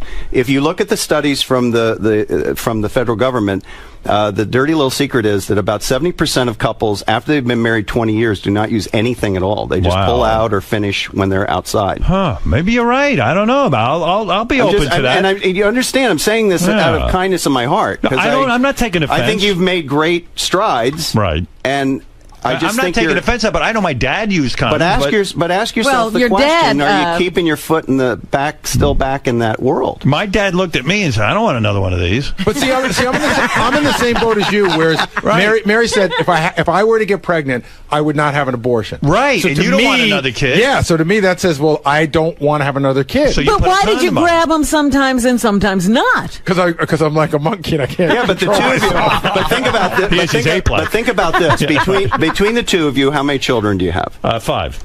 So between the two of us. Yeah. So you've produced good-looking, smart children that are very stable people. Right. So there's no reason why another one, whether you want one or not. Well, I understand that. But you have to raise a kid. I understand that. I got it. By accident. At 52, I think it would kill me to try to raise a child. Exactly. What we're talking about is a very selfish act. It's not about what I would produce. It's about me. I'm 58 years old. The issue of condoms does indicate. And I'm not alone in this, that there are intimacy issues and contact issues. And you really have to ask yourself, does my wife tolerate it, and because she loves me, or am I clinging still to something in the past? One foot ahead, I'll one consider foot back that. I'm not going to be like Ronnie and fight you, man. Did you see Ronnie run out of here? Yeah. Let me ask you something, Howard. Does Beth ever object to condom use? Sometimes she will, but for the most part, she's like, she agrees with me that she doesn't want to take the pill. Right. Yeah, but I mean, there are other ways. She does object, as he said. Occasionally, but not often. But sometimes she does. Sometimes one objection is telling you what's going on in the unconscious mind of your wife. All right. Okay. All right. Well, maybe you're right. And you know what? The thing with you, the two of you, is it's very obvious. Okay, professionally, that she loves you. Yes. This is real. Oh, I believe so. And you're very blessed to have that. And I love her. Yeah, I know you do. And by the way, I'm a terrific husband.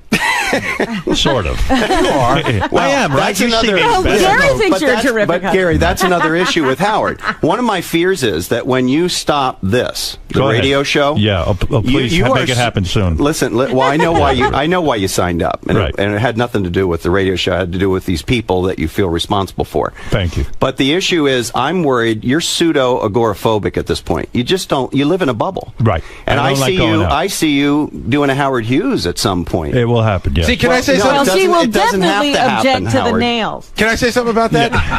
I thought Howard lived in a bigger bubble 15 years ago than the one he lives in now. Yeah, I've made Howard's some more progress. willing to go out and talk to people than he still was a 15. bubble. Oh, no doubt. But It the is. bubble's He's gotten right. bigger. The profile is right. When have you been outside the country in the last 10 years? Oh, Never please. forget it. That ain't Bad happening. question. talking about Canada or But the we're Caribbean. talking. My wife and I are talking about taking a trip to Italy. Well, they always talk about it. They've been talking about it for 3 years. I therapy thank for you. God that the reason we didn't go this year is because our dog was old. Yeah, but what about last year and the year before that? But now I have no more excuses. Rob, Howard, go to Italy and leave the condoms at home. This would be good therapy for you. Yeah, and have a baby? No, he didn't Sorry. say have a baby. Well, I mean, I don't. You know what? My wife is hot. You have control. You have control.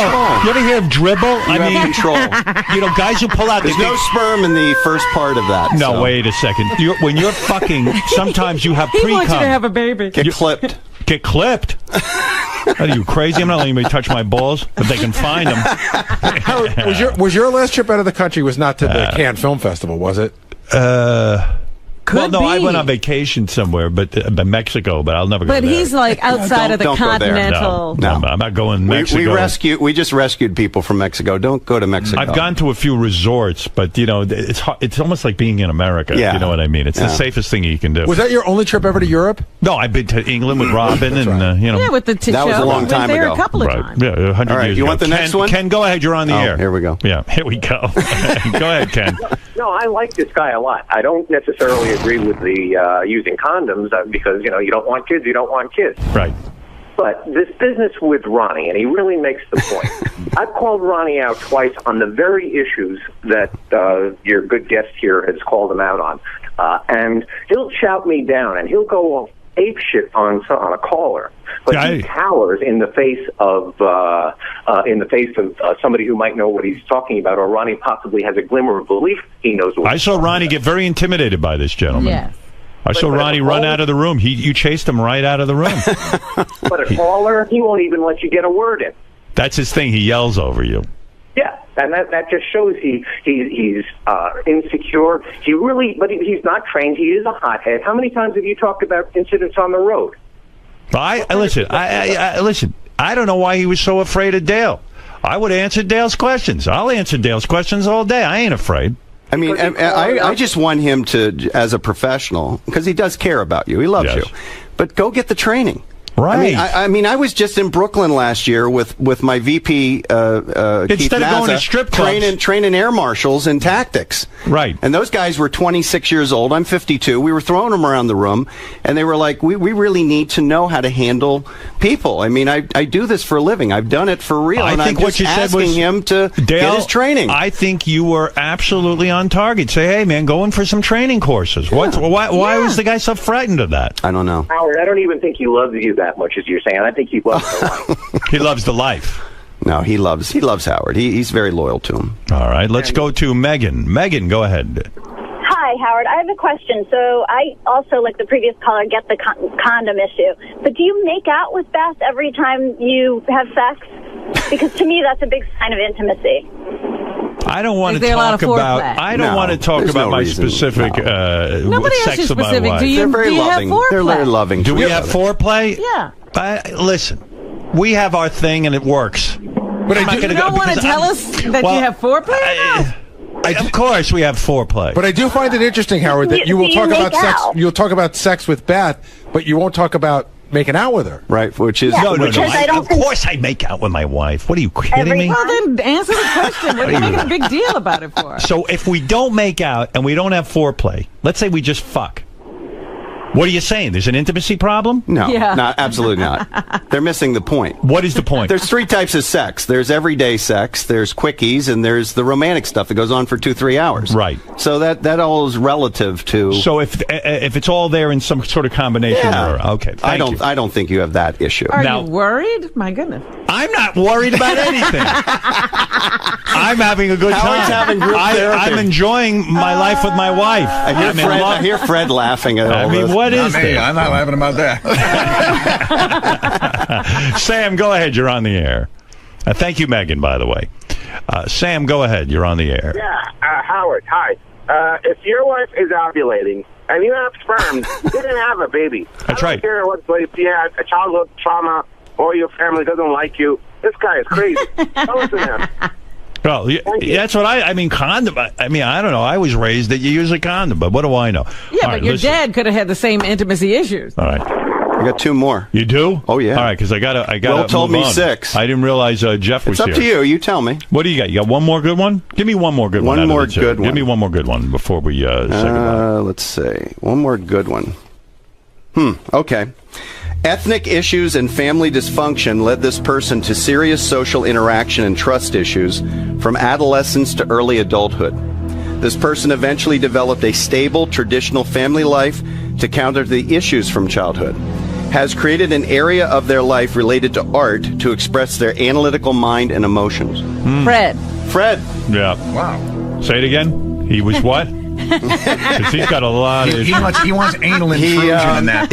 He developed a stable, traditional family life to counter the issues of instability from childhood. Yeah, that's true. And then he created an area of life related to art, his music, to express his analytical mind and emotions. Good. All right. He's like a Vulcan, that's all. It's about the most stable profile I wrote. You know, Fred has Fred is very stable. Fred has impressed me with his life. Yeah. He has overcome a lot. Yeah. I'm like one of Jerry's kids. Well, no. Your success. You went to camp and you came out good. He overcame a lot. Mostly, when I say a lot, I refer to me and my interaction with him. He overcame that. And he overcame a tough family life. And you're right. He has a very sort of stable existence. And has exemplified someone who can overcome a lot of adversity. He's created a very stable life for himself. Well, and, Dale, I knew tampons were good for gunshots. That's true. Good for you. That was an accident. Came up with that right away. Anyway, Dale Yeager, you've been a fascinating guest. Thank you. I'm glad you came by today. I learned a lot about Ronnie. I learned a lot about you. And I learned a lot about me. You are an impressive guy, I have to say. You're not a bullshit artist. So are you. Thank you to Wolfie for bringing you by. Where is Wolfie? Wolfie, say a quick hello. And I know he came up Profile Wolfie. Yeah, well, Wolfie. Dale Yeager's book, 3 Myths About Bullying, What Every Parent and Grandparent Should Know to Protect Their Children and Grandchildren, is available now at Amazon.com.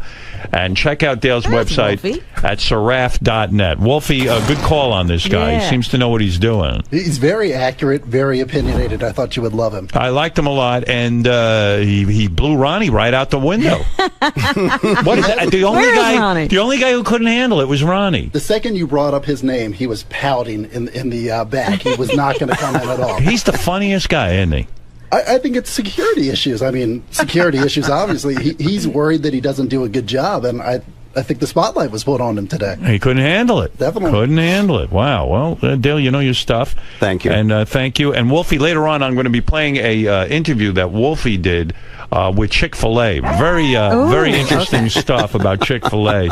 That, I'm watching this guy Huckabee on Fox News, and what a character. I mean, former governor. I wasn't pouting, by the way. What was that? Now he's back. I wasn't pouting. Oh, here we go. You ran out like a scared baby. What happened to you? Everybody's here talking to the guy. Good, You ran out. You can all talk to him. It's fine. I don't have one question. You ran to right out of the room. I don't have to talk to him if I don't want to You're so talk to him. defensive. I don't have to. I'm not defensive. The guy made a good point. He said he liked you. He said, hey, if I was I'm glad Ronnie, he likes me. I'm happy for him. He says you should once in a while take a training class. He doesn't know what I do. Well, he was trying He to ask has no you, and idea you what I ran do. right And I out of don't the have room. to tell him what I do. Ronnie, what do you do? It's not his business. Well, what do you do? I don't do anything. Do you have I don't do anything. Do you I go don't to a do training? anything. If you're not a happy person with me, that's the main line here. I'm if happy. you're not happy but do with you me, do any all training? you have to do is say goodbye. It's easy. Okay, it's very easy. But that's not the why are you getting attacked? I don't need to explain myself to this man. He is nobody to me. Wait a Don't second. you understand If a that? guy walked up to me and he says, "Hey, I think you and your wife using condoms shows a lack of intimacy," I say, "Let me consider that. Let me hear what this." He's a guy. He's a well versed in this psychology stuff. I'm happy for him. So I go, okay, let me think about it. I don't think it's accurate for me. I don't think I have an intimacy issue, but maybe he's got something there. I'll consider it. So the guy says to you, "Hey, I know Ronnie's in security. I've done all of this stuff." Right. Ronnie, you know, I've offered many training classes. What type of training do you take, or do you take any? And you're like, "Fuck you! You're not happy." Fuck you. You're like, "You're not happy you. with me. Get rid of me." You're so defensive, dude.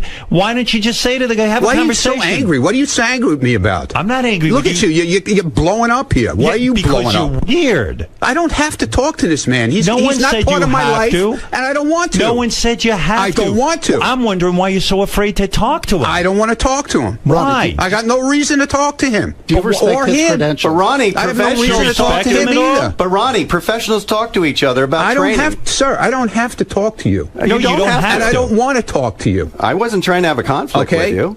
I'm not trying to have a conflict. I just don't want to. I just don't want to talk to you. Ronnie, don't be Understand me. Why? Wolfie, I'm not talking to you. You're being a baby.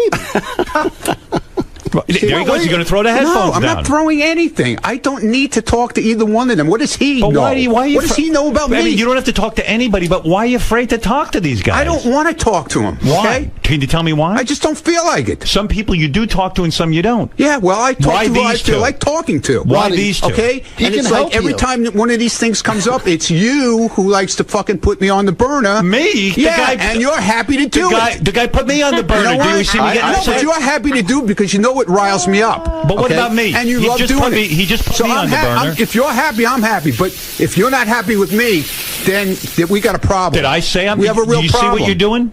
Do you see what you're doing? No, I'm not doing anything. You're trying to create something between myself. me and you. The guy walks in. I He don't did a need profile to of everyone. talk You're to the this guy. only I don't one need to be upset. profiled by him. You're the only one I've upset. been doing a fucking job here for 27 years, dude.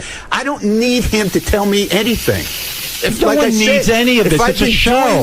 Why are you getting so upset? If I've been doing the right thing all along, I don't understand why I have to answer to him. Man, are you fucked up? Yeah, I am fucked up. You're afraid of talking to a I guy. am fucked up. You're afraid of talking to people. I talk to who I feel like talking to. And if I don't feel like talking to him, Roddy, I talk to what my if you own learn psychiatrist or something? But psychologist. what if you learn I don't need to talk to this But guy. what if you learn he knows something? nothing about me. Nothing. He comes in here and he thinks he knows about me, but he knows nothing about me. Roddy, I'm not a fucking swinger where he ever. He said he wherever that doesn't. came He from. asked you a question Where because he comes- doesn't Where that know. comes from in his head. That never happened in my life. Being a swinger. Where does he come up with shit like that? I don't have to listen to this man. I don't know, man. All right, and I'm not walking out. Wow. I'm just telling you, I don't have to explain anything to him. To me, he's nobody.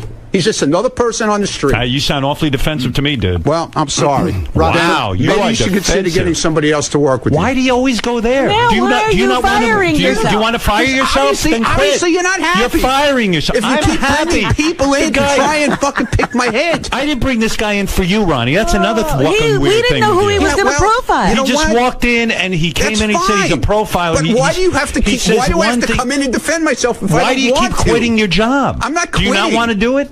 I'm You can not. quit. I didn't say I quit. I never said I was unhappy with you. Then why are you hearing why that? do I have to talk to this guy? You don't have to, but why are you so do I afraid? have to defend myself? Why are you to so him? afraid? Why do I have to defend Same myself? reason we to him? all just did. I don't want to. That's my prerogative. I don't have to fucking You're talk afraid him. to talk to him. Okay, if that's Admit what, it. If that's Are what you you're saying, afraid to talk to him? No. Then I why have won't no you talk to reason him? to talk to him. I have no reason to talk to this man at So, all. Ronnie, you want to be a part of the show sometimes, I but don't not have all the any reason time. to talk. Will you tell us when you don't want to be? So sometimes, like Robin says, you want to be involved with the show, but sometimes you don't. So we're supposed to figure out when you want to be in the show. I You like came doing in, Ronnie's I block said I got party, nothing right? to say to him, and that's it. You like Ronnie's block party. What does that have to do with It it? has everything to do with it. You want to participate sometimes, I participate but other all times the time. you I won't came talk to in this guy. I have nothing to say to him. I think He wants to talk to you. I don't want to talk to him. He's being exposed, and he's upset I'm about exposed, right? But he's not I'm being exposed. He hasn't even. It seems like he has something to hide. Wolfie, please stay out of this because it's got nothing to do with you. I think he's. It's got nothing to do with you. What do you think, Wolfie? I think he's exposing weaknesses. Look at you! Just chased him out of the room by saying What are you doing? What are you doing? Oh my I'm God! not talking. I think Howard. I think I was much more tougher with you. Absolutely. But we had an honest exchange as dads, as executives, as and people. you know what? Maybe you're right. I'm actually thinking about what you said. Known you for a long time. Right. So, I'm trying to help. I'm not threatened trying to be by helpful. you. No. This fucking guy is so threatened. Professionally, all you had to do was talk to Ronnie. me. He could probably help Ronnie. No, out. I'm not a therapist. No, professionally in terms of his job in security. Yeah, which is all I'm asking is say, hey, professionals talk. I was talking to one of your security guys out there. He's NYPD detective. I train NYPD detectives. We talked. We had a nice conversation. Might learn something. Right. Might not, but you don't know. Professionals talk all the time about training. What's the big deal? Ronnie is Push the allergic button. to training, I think. I would love if Ronnie carried a tampon or two. I mean, he should have a utility belt like Batman. With all tampons. His bullet holders are tampons. But it also seems like Ronnie wants to be a part of the show. He's on the wrap-up show every day. He runs in there. Right. You know, He's always got input to other suddenly things. you show up, and now he doesn't want to be part of the show. I think Ronnie, like in my profile, was drug into this character position on the show. I didn't drag him in. No, it happened organically over the years. He's pacing the halls. Look at him. He's all upset. They got a camera on him. Yeah, look at it. They're There he stalking is. him. He's all upset. He's being stalked. Man, I can't believe it. He's still yelling. It's funny. Like you didn't even get out half a question and you fucking leveled the guy. He's the first person to get upset if someone's not a team player. Right. So you challenge him and he runs away like a baby. He wasn't being a team player. He's always blaming Lisa G as not being. Everybody a else engaged with me, which everyone, was good. even Lisa G engaged. Yeah, with it wasn't being judgmental. I'm just talking about profiles. That's all. Yeah. Hey, you chased him right out of the room. It was weird. Now I have to deal with him out there. He'll be fine. But is he the most volatile person here? I guess so, huh? The most volatile? You know, but like, don't go on the wrap-up show and be part of that, and don't be on part of the block party. Yeah. Don't be part of the. And then all of a Well, sudden, he certainly piles on when somebody else is getting, what they consider like a rough time. Right. But he doesn't like it when it's him. Yeah. You Robin's chased him right out of the room. Right. You didn't even say anything to the guy. All the volatile people were fired over the last couple of years, so you're safe. Right. He has opinions about people that worked on this show. Oh, in the past. yeah. That's a whole nother story.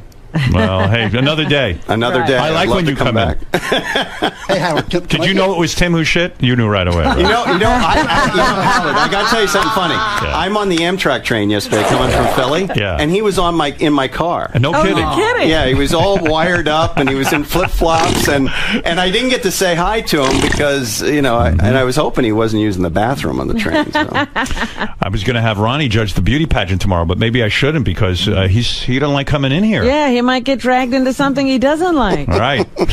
Anyway, listen, Dale, thank you, and we'll check out your book, 3 Myths About Bullying, What Every Parent and Grandparent Should Know to Protect Their Children and Grandchildren. It's available now at Amazon.com. Check out Dale's website at sarath.net. And Wolfie, thanks to you, and I'll get to your stuff later on. Wolfie's been checking in with lots of good stuff lately. Yes. And we'll be back right after these words.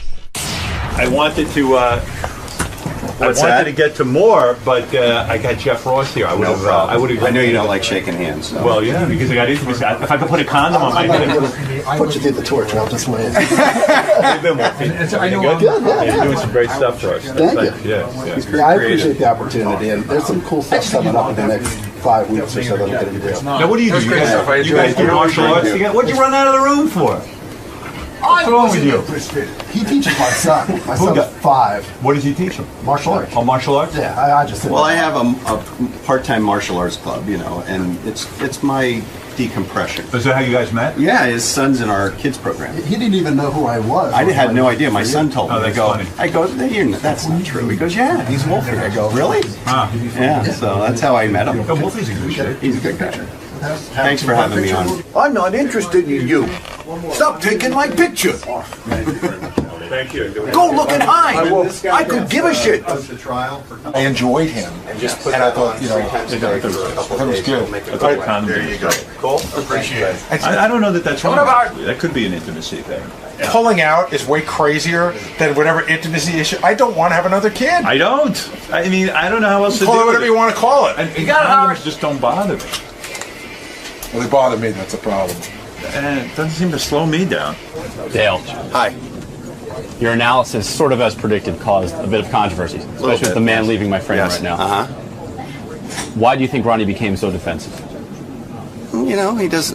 Some people don't like to be profiled. I mean, it's a very uncomfortable thing. He says I'm inaccurate. I don't think I'm inaccurate, but when he came out here, he was upset.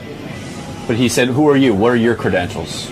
Well, if you were to tell him, if you were to, I train the interrogators for the Army, Army intelligence officers. I train DEA agents, Secret Service. I went to the Federal Law Enforcement Training Center. I'm a Justice Department trainer, so I've done this. Done it for a long time, 22 years. You're decorated as far as protection and psychoanalysis of criminals and things of did it for a long time. What does Ronnie do well? Is there anything you've noticed that he does He's well? very loyal. I mean, he's very loyal, and he does pay attention. So I actually said some positive things about him, but I don't think he heard those. What are some of the other negative things he does? I know you mentioned he keeps his hands in the wrong position. The training, I know you said, is sporadic at best. He doesn't stand off to the side. He stands directly in front of potentially violent people. That's something you don't do.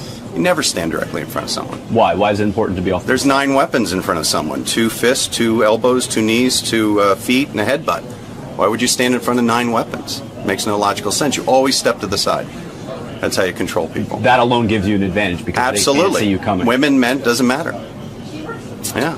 What about the psychological implications of Ronnie? Of someone who gets defensive at criticism, and what does that indicate to you? He's got a bad temper. He's a hothead, and that's something that he has to get under control if he's going to do security work. You have to be calm to do security work. So, The other thing I was going to ask you about is with Howard. I mean, you mentioned what a fan you've been over the last close to 30 years. Yes. Was it tough to tell someone that you like and respect so much something so negative about him? Absolutely not, because I didn't say it out of a negative. I really want to help him because I do believe in psychotherapy. I've seen him benefit from it, but he's holding back. That's an indication of holding back, and I wanted to say that to him because I wanted to help him. I sincerely wanted to help him because he needs to complete that process of healing. So you're starting to sort of spur that, get it in his head. I wanted him to think about it, to ask those questions. Ultimately, my job isn't to give you the answers, it's to make you ask the right questions about yourself. I have to do it to myself, too, so. Fun time today, Dale. Thank you very much. Thank you very much. Wolfie, another great discovery by you. Good work, sir. Thanks a lot. Thanks, guys. Take care, everybody. Gary, why don't you believe that this guy is correct in his analysis of you?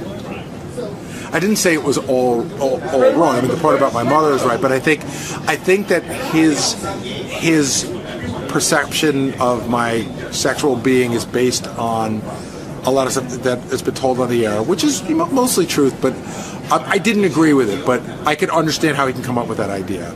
I can swear on the life of my children that I'm not into like any weirdness, like he was saying, like urinating and spanking. I find spanking to me, I've always thought the dumbest fucking thing in the world. And I remember when Howard would talk about this, was that Master Bill spanking video? I thought to myself, if anything, what a bore. Like, I remember watching it because Howard always talked about it, and I thought, why would I want to spank when I could be having sex? Like, to me, I find a lot of these weird sexual things are sort of putting off what you're there to do. And I find them boring. But I like him. I like this guy. I think he's really good. How would you classify yourself sexually? Adventurous, but not crazy. I think would be a great way. And when I say adventurous, I mean within my little bubble. I mean, I'm not so adventurous. I'm gonna like I wouldn't be interested in me, another guy, and a woman. I'm not that adventurous. There are boundaries. Many of them. Well, everyone has their own wacky boundaries. Right, but more conventional boundaries than this was. I think that in the grand scheme of things, people would be surprised to find that I'm probably more conventional in that area than they might think. When I was young and out there doing, sure, we messed around, but I don't have any weird stories. I've never had any almost sort of, group sex or gay thing or anything like that. And, like I said, it's not as weird as people might think, but I like this guy anyway. Why allow people like this to get under your skin? It's not under my skin, dude. Yeah, but why wouldn't you just answer to him about your training and let him know that you've done a good job? But why let him? I like speak to for know you? he's protected. Ron, let's just clear your good name once and for all. Let's not. No, but this guy's attempting to put words in your mouth, tell you how well trained or unprepared you might be. Please, give me a break with this shit, okay? There's nothing. I got nothing to say about it, and that's the end of it. Okay. Fair enough. I want to know who this guy protected and saved lives. Whose life is saved? Are you implying that you've saved lives? Speak with words. Have you saved a life? What's that? Have you ever had to save Howard's or anyone else's life? Just read the newspapers from back in the 90s. That's all I keep saying. Okay. I'm going to break out my microfiche. I'm going to look that up. Be back in a little bit. Ron, why don't you want to talk to this guy? I got no reason to talk to him, and that's it. Goodbye. You know, what the fuck? But it's making you look worse by now. I don't care. This guy means nothing to me. Wolfing is a piece of shit under my shoe. He shouldn't even be in there. He's got nothing to do with this. Because he brought a guest in? He shouldn't be in there. He's got nothing to do with this. But why not clear your good name? Why not? Oh, Greg, stop it with your nonsense already. Stop with the clearing my good name bullshit. All right? God, guys are fucking unbelievable. What about him makes you not want to speak to him? Because you'll speak to other people like Howard says. You pick I got and nothing choose. to say to him. Why? Why him specifically? I got nothing to say to him. What don't you like about him? Oh, God. Jesus Christ, man. Give it a rest.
I should mention that Jeffrey Ross is coming in at 8 o'clock. I love Jeffrey. Jeff Ross is a guy who goes to all those roasts. He's mostly known for roasting. He's a great roaster, yes. He actually was at the Roseanne Bar roast that occurred yesterday. I was talking about a little earlier that Tom Arnold showed up and was really, really funny, according to the newspaper.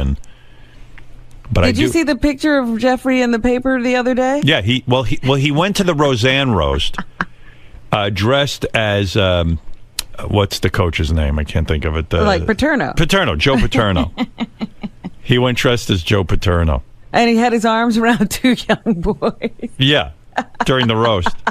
Those roasts, I mean, he consistently kills it. And I was reading some article where, we'll talk to him about this, his preparation for a roast goes into the months, not weeks. I mean, and you can hear it. I mean, he comes up with these perfect jokes.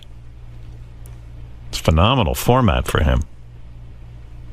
Right? I mean, who knew of Jeffrey Ross till he started these roasts? No, it was the roast that put him on the map. And he's terrific at it. I mean, he's awesome. So anyway, Jeffrey Ross coming in. Maybe he'll have some stories. Hi. Oh, good morning, Jeff. Hi. Hey. How are you this morning? Oh, man, I am top of the world. I haven't seen you in a while. It's been too long. How are things? Things are great. Things are really good. The rule was David Arquette had to come on 48 more times before I could come on. It's an automatic? Yes, I'm feeling good. Hi, guys. Are you going to let Howard know about that it's been a little bit ridiculous that... In case they ask me to roast them, I'm not going to just jump in on them because I'm a guest. I want to be a good guest. Okay. But, if these things come up, I'm loaded with a few killer roast jokes. You've got some verbal ammo. That's right. Always. We'd expect nothing less from you. I really appreciate that. It's great to be here, everybody. What's up, Howard fans? Good to be here. Good to be here at WNBC 6660 AM. WNBC. First time I ever heard Howard, he was interviewing the Beastie Boys in the 80s. Wow. And now here I am, as a grown man, coming back. It's cool. All right, sir. We'll see you in the studio. Beyond excited to be here. Beyond. Nervous almost, biting my nails. Just the exhilaration of being back in the King's lair. Well, Jeff Ross is here. He's fresh from the Roseanne roast. I played you. It happened just the other night, like 2 nights ago. Hey, Jeff. Look good. You lost a little weight since I last saw you. Usually the roasts are on a Sunday night. I don't know when they did The roast was... When was the roast of Roseanne? Saturday night. Saturday night. Yeah. I played your segment from there. It was hysterical. Thanks, man. Yeah, they sent it over to me. It was good to hear you. Good Lord, that roasting has made you huge, right? It's our new national pastime. You know, for a long time, the rap on roasters, young guys doing roast, they weren't hard enough on people. They weren't angry enough. There was a period of time where roasting started to fall apart. Like, people were actually going on and being friendly to the guy they were roasting. And then they started calling in real comics to do it. And because I remember the D. Martin roasts were vicious. But then it got nice. Everyone didn't want to, you know, is it hard to say something really shitty about someone to their face? I would only say it to their face. Right. You don't talk behind people's It's back. hypocritical. A true roast master says it right to him. But when you were looking at Carrie Fisher and you say, "Hey, Carrie, gravity, the force is still with you, but it's gravity," which implies that she's a fucking mess. And there's some truth in that. I mean, she doesn't look like Carrie Fisher anymore. Right. That is harsh. I mean, you can feel a woman close up on you, right? When you start doing that. The only time I ever, at one of these things, had some jokes and balked and stopped was when Farrah Fawcett was at the William Shatner roast. I had all these jokes about how terrible she looked, and she looked beautiful, and it took me right back to when I was a kid, and I just couldn't get the joke. Is that right? Yeah. In other words, it felt disingenuous to make fun of her for looking bad when she looked good. And I worshipped her my whole life. You couldn't go through with it. But some celebrities do get angry with you. Occasionally, but rarely. Penny well, a Marshall? lot of them... That's the one I heard. Penny Marshall. She got mad at you? What did you say to Penny Marshall to freak her out? Well, I learned a lesson on that one, Howard, because... Good. It's just what we're saying. It was behind her back. It happened, she got mad at me twice. Okay. The first one was at a roast for Rob Reiner, who she used to be married to. Right. Who maybe they have kids together or something. And I don't think they do. But they don't have. I'm not sure, but Right. I was roasting Rob Reiner at a Friars Club roast, which are very brutal. Right. And I said, I don't even know how to roast you, Rob Reiner. I mean, how do you even embarrass a guy who married Penny Marshall? Right. What was your wedding song? How much is that doggy in the window? Oh. That's the stuff. That's terrible. So then about a few months later, I was in Las Vegas doing a private roast. You do a lot of those. Yeah. You mean an executive will hire you to roast him? In this case, it was the owner of the Sacramento Kings, the Maloofs. The Maloof brothers. Yeah. When they pay you, and I imagine they pay you a lot to do this, because I was telling Robin earlier, you spend months sometimes preparing for a roast, right? Of course. Like you don't just take it lightly and go and plug in a guy's name. You spend time thinking about that. It's like going to battle. Right. So if you're going to do the Maloof brothers, you got to research them.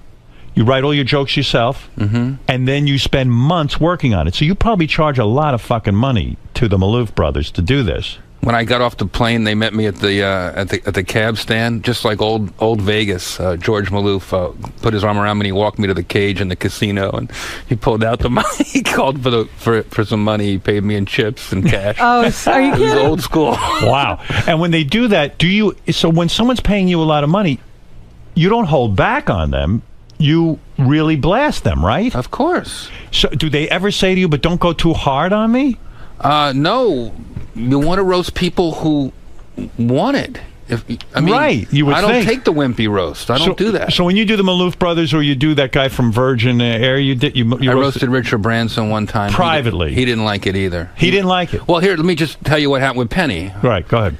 So the Maloofs say, we want to be roasted in front of all the high rollers and all our big supporters for the Kings, and they own the casino. So I got my jokes. I've been working weeks on it. I'm excited. I'm getting a prime spot right in the middle of the lineup, and there's Penny Marshall. So by now she must have heard about the joke I said at the other roast. Right.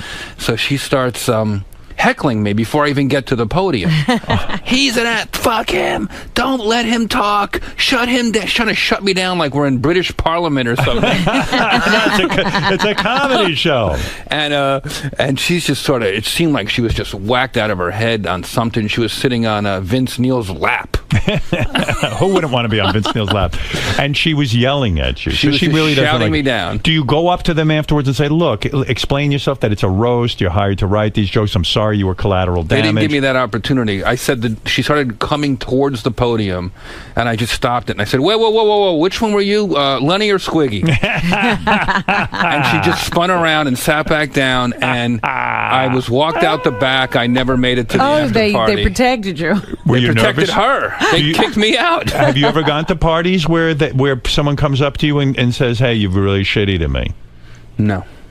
It's a tough thing. Sometimes you walk, it's like, I saw you at Jimmy Kimmel's party. That's the last time I saw you. Yeah. And you were about to go on the road with Charlie Sheen. Mm-hmm. The story was, I don't think I'm saying anything out of school here, but Charlie was doing a tour. He was the biggest thing in the country, but he went out to try to do stand-up, and as we know, that takes years and years of perfecting. And he was bombing. Every night. So he got the idea to bring you out on stage. He hired you to come out on stage. He called me at your party.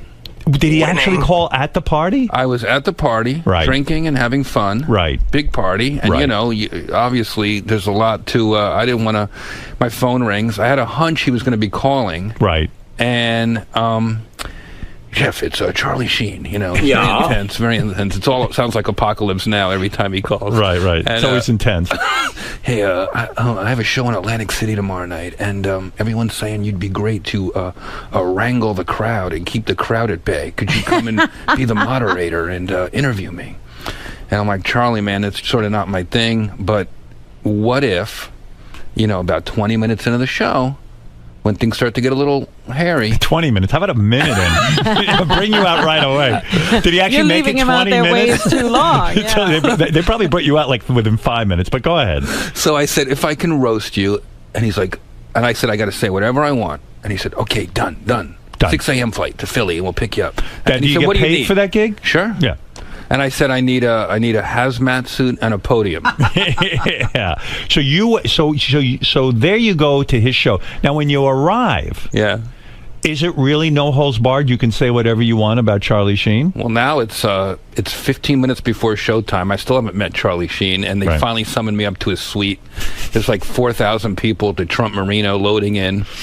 I've been working on jokes from the party all the way to the flight, all the way, from the airport. I've just got scribbled stuff everywhere, and whatever people gave me at the party on my way out.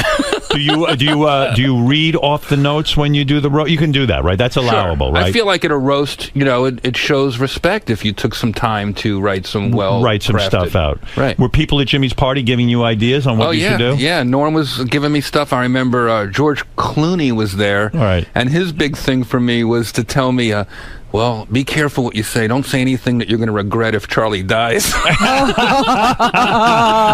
But seriously, saying that to you before you go to roast someone is really kind of deadly, because you can't. If it's going to really be funny, you've got to get to the biting truth. Sure. You've got to really wreck the person. Sure. Yeah, I mean, I can't imagine, like, I wouldn't want you roasting me, because the shit that you say is... Look, every time I hear you, it's real. You're hitting some real truths. Right. And so if you were roasting me, I know that it's not going to be different for me. It would hit you somewhere where it would hurt. It's going to be really bad shit about me that I maybe don't even want to hear. That's a different style. That's not my style. My style, Howard, is for everyone. You're guest of honor. If you're the guest of honor, I want everyone to leave that roast saying, that was so much fun. I hope we do that again someday. And I want you'd go home and you would tell your wife and your family all the jokes and go, there would be jokes you would love. Backhanded. When I roasted Hef, do you think he went home saying, oh my God? He went home saying, God, I love that. He probably had a better sense of humor than I do. I don't think I'd hold up well at a roast, honestly. But there are some people on the Comedy Central roast, they back out because they can't take it. That's true. Who's too mean at these? Are there people who go over the line, in your opinion? Because you work with kind of the same people. You'll work with Whitney Cummings. You'll work with Lisa Lampanelli. You'll work with the late. I thought he was Greg great. Giraldo. Giraldo. Yeah, Greg Giraldo was a Giraldo great was another roaster. good roaster, Gilbert yeah. you work with. Are there some people who go too far? I do. I don't think there's a too far, Howard. I think sometimes there's a too much. I'll hit, Milton Berle, after my first roast, he said they only remember the home runs. Right. Hit them with 1 or 2 wows, and you don't have to hit them 8 times on the size of their vagina. That was my only beef with Whitney after she tore into Pam Anderson's vagina for half an hour. I was like, she's our guest. Just hit her with 1 or 2 and then move on. So you have a line that you won't cross. Well, I have an amount. So you felt Whitney would say, let me understand, Whitney would say 50 times Pam Anderson's vagina is all stretched out. Right, and then until Pam Anderson's ready to leave, and I'm like, we're supposed to be having fun. See, that I'm surprised to hear that, because sometimes it seems like maybe you're right. Maybe you don't pound the person to death, but it seems like you do because you hit them with a 1-2 punch right away. Yeah, it's remarkable. I love the roast, and I love all of that. So getting back... No, go ahead. And they're healing sometimes. I mean... They are? I feel like people sort of... For Charlie Sheen, for instance, it was a reset button for him. Yeah, we'll get back to Charlie Sheen, because maybe it was healing for Roseanne and Tom Arnold. She finally allowed Tom Arnold this time around, the one that hasn't aired yet. Yeah. She allowed him on stage, and the stuff I read in the paper was really funny between the two of them. Funny and emotional. Right. He was quivering. She sat back in her seat. It was like there was a real authenticity to what was happening, and I was surprised. I had no idea what was going to happen, and it was alive. Did you not know that he was going to be allowed to walk out? No. You didn't know? I suspected, and I asked Joel Gallen the night before, because I had a hunch that something could be up, because I saw the executives sort of running around on their phones. Right. And they told me definitively no. So they surprised me, which is hard to do. Well, because she had insisted that he be the only person not allowed to roast her. And when he was on my show, he had brought it up that he thought it would be a great idea if he roasted her, but he had been told no. So. Well, I love Tom, but he's been out of work so long, he forgot you have to be offered a gig before you turn it down. Yeah, right. Because he was on my show, he was killing on the show, and I said, man, that would be such a great moment if he came out. But I really never thought it would happen. Yeah. So get back to Charlie Sheen. So you get back to his dressing room. I'm in his the show's 15 minutes away. Right. And I meet him, and he's got one eye on a baseball game and one eye on me. And I Not nervous at all. No, couldn't care less about this tour that is going down like the Titanic. He's got That's great. thousands of people sold out. They're buying T-shirts, the Torpedo of Truth, and he has nothing to say. Nothing. He goes Right. out on a baseball shirt, a Philadelphia baseball shirt. We're in New Jersey, you don't do that. Just the whole thing. Right. And he comes out and winning and Tiger Blood. He's got this little shtick he does in the beginning. Right. So he says, I'll do all that. And then I said, okay, well, when it starts to get a little weird, because it's been getting weird every night, and they've been trying to get me to do this for a while. Right. I said, all right, that's when I'll come out and I'll do I'll roll out a podium and we'll start and Chuck Zito walks up to me, who I don't know at this point. Right. And he walks right up to me. he puts, you've seen his fist, Howard. Right. He's a very big man, yeah. And he's a very intimidating guy. And he walks right up to me and he puts his fist against my nose. And he said, make sure the jokes aren't too mean. Wow. And Sheen goes, hey, Chuck, he's with us. It's okay, he's with us. He's allowed to be mean. Gee. So I was very intimidated. Was Chuck doing it jokingly? Or no, it was not a joke. Chuck was protecting his guy. Did Chuck realize that you are a karate black belt? Aren't you a actual karate black belt? I got a black belt in Taekwondo at 10 and a half years old. At 10 and a half At 10 and a years old. half. How do you think I have the confidence to bust balls? Do you still That's practice? what I told your bullying guys. They should teach the kids, bully victims should learn karate and then also learn roasting. Is that why you learned karate? Were you bullied as a kid? Yes. You were, and your parents said Now, to you... did this help? My mother dragged me to karate school. I was crying and screaming, didn't want to go. And she said, no, you're going. Right. And you might probably thank her now because you know this skill. Every day. Do you keep up with it? No. You do not? That's what I was going to It gives you say. a certain confidence. I can defend myself. I'm not saying it does? throw flying snap kicks anymore, but if somebody threw a punch at me, I could defend myself. That's great. And whoever I'm with. And That's whoever right. I'm with. And isn't it true, even to this day, you can beat up any 10-year-old right now? Like if I brought 5 10-year-olds in here, you could probably take them out.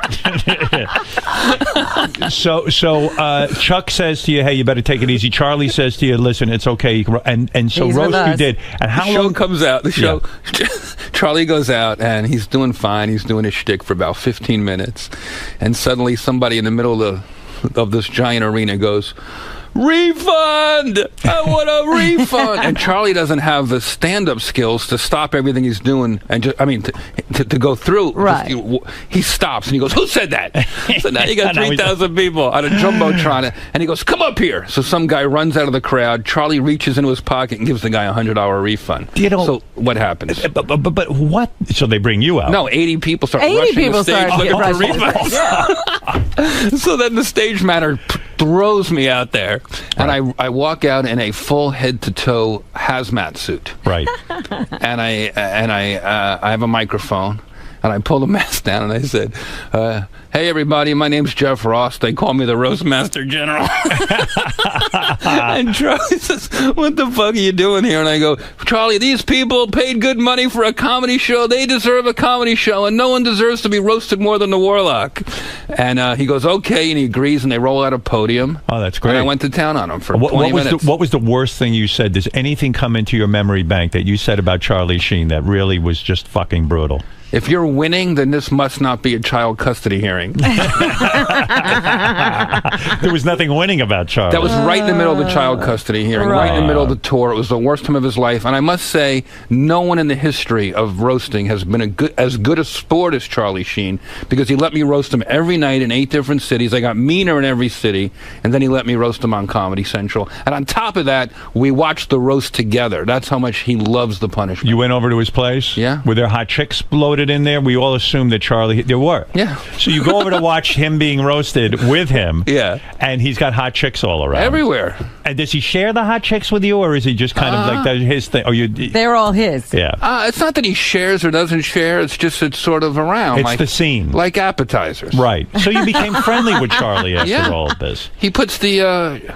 harming and charming, I used to do. well, and when he... So after you do your thing, I don't know, how long did you do your thing on stage with Charlie? Half hour? No, 15, 20 minutes. And then he goes back to his live show? Then I would stay there and just to kill the last half hour of the show because, you know... He had nothing to do. I would do a thing, I would speed roast. I'd say, who wants to ask Charlie a question? Some wisdom from the Warlock. Just some nonsense to get through the show. And people would come lining up. And I'd say to talk to Charlie or to hug Charlie or kiss Charlie or ask him a question, you got to go through me. Right. And I would just sort of up and down speed roast these nudniks who came to the Charlie Sheen show. You mean you would roast them off the cuff? Yeah. Can you do... Are you... I sense that you said you had to prepare and for months and months and months. But if I said to you, go roast, Fred right now. Right. Would you be able to, off the top of your head, roast him for a few minutes? Probably. You could. Yeah. I mean, what would you say? There's nothing funny about Fred. What could you possibly say? Look him in the eye and roast him right now. Let's see a good He's sport. a nudnik who's come to the podium. Go ahead. Oh, my God. Look at this. Fred, how are you? Doing fine, my friend. I loved you on To Catch a Predator. That's a good look. Very good. He's a scary-looking guy. I don't want to make fun of him. He looks like he would have somebody killed. Yeah, right. No, you're doing good over there, Fred. How did you know he was on To Catch a Predator? I didn't even know you knew that about him. That's awesome. It's I have a whole stand-up special where I speed roast people one after the other from every city. Yeah. Well, now has that aired? It airs on Saturday. This Saturday, Yeah. It's a stand-up special where you'll knock on a celebrity's door, for example, and roast them? No. That's not this. I'm on stage in any city. I did 8 cities. Right. And I do some jokes about that city, and then I invite anyone who wants to come on stage for 15 seconds of pain. And I did 8 cities, and it's all cut together. Oh, Jeff that's Ross great. Roasts America. Is that on Comedy Central? Saturday night at 11. Beautiful. I'll watch that. Thanks, man. I mean, when you look at a guy like me, I'm almost unroastable because, A, I'm handsome as hell. Sure. B, the women love me. Uh-huh. And I'm not that controversial. So it would be difficult for you to come up with a line right now off the top of your head, wouldn't it? No, I'd probably talk mostly about... I like to talk about what's going ahead, not Well, what would you say about it? Let me see if I could be a good sport. I will try. What could you Howard. possibly say about me? That would be Howard Stern almost got into a fist fight with Howie Mandel. That's quite an opponent there. A fist fight with a guy who doesn't like to be touched. You're really tough, Howard. See, I can handle that. You can that's handle that fine. one? Oh, yeah, that's easy. I mean, that's nothing. I mean, that almost makes me look good. But I wouldn't want to turn it up as a guest because then Turn you it might up. get it. You blast me one real good one. Give it up for Howard Stern, the ugliest motherfucker on the planet. That's not even a joke. That's a fact, Howard. That's it? I could handle that. I wrote some notes down. You want me to roast you properly? Yeah, go ahead. Really? Roast me. Can roast I? me. Yeah, go ahead. He go ahead. wrote notes. I work on these things. Seriously? I had no idea. I want to see if I could take it. I would speed roast Nudniks. I don't speed roast legends. Legends I prepare for. Oh, really? Okay, well, so go ahead and give it to me, and don't hold back, but I can guarantee you at some point I'm going to tell you I can't take it. Raise your hand when you can. Like, have Can I a raise kill my sign hand? like an S&M Yeah, situation. what would be a word I could yell out if I can't take it anymore? Have Chuck Zito walk in for a second and punch you right in the head. Go ahead. Thanks, Howard. But with all due respect, the Howard Stern roast is not the same without Bob Levy butchering my introduction. Great to be back, Howard. It's been so long. After my last time on this show, they said I couldn't come back until David Arquette had 48 more fucking appearances. All right, I can handle that. Kind of, yeah. They come from a place of love, Howard, because I love the show. It's not an angry roast. That's not my style. I see. Robin's not here today. There's no one here to fake laugh at my jokes and step on the punchlines. He asked to be roasted, not me. Yeah, right. That was me, but go ahead. There's no minorities in the studio. The closest thing you have to a person of color are the brown stains on Tim's fingers.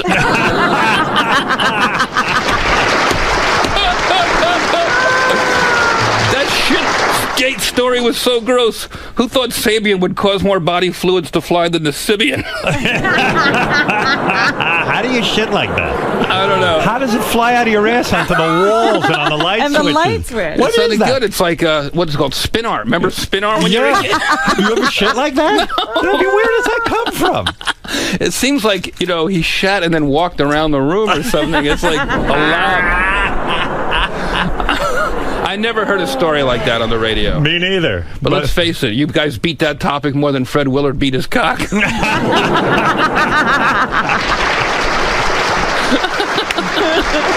What was that? I mean, what's going on with Fred? him? I love Fred. Who goes to a theater to beat off anymore? It seems crazy. I think he's having fun. He's got an artistic... What is that about, though? I asked him to come on. He went on Jimmy Fallon. I really didn't get any answers. I asked him to come on this show. He declined. Oh. I just want to know, why go to a theater to beat off? I mean, is it to meet other people? I don't think so. I think he was probably bored, had a couple drinks, and was having some fun. All right. Okay. I've jerked off in weird places, haven't you? I'm very proud. I'm afraid someone will see how small my cock Where is. So I have keep you it- jerked Where off? have you jerked off in a weird place? Let me think. Chuck E. Cheese. You did? No. I believe it.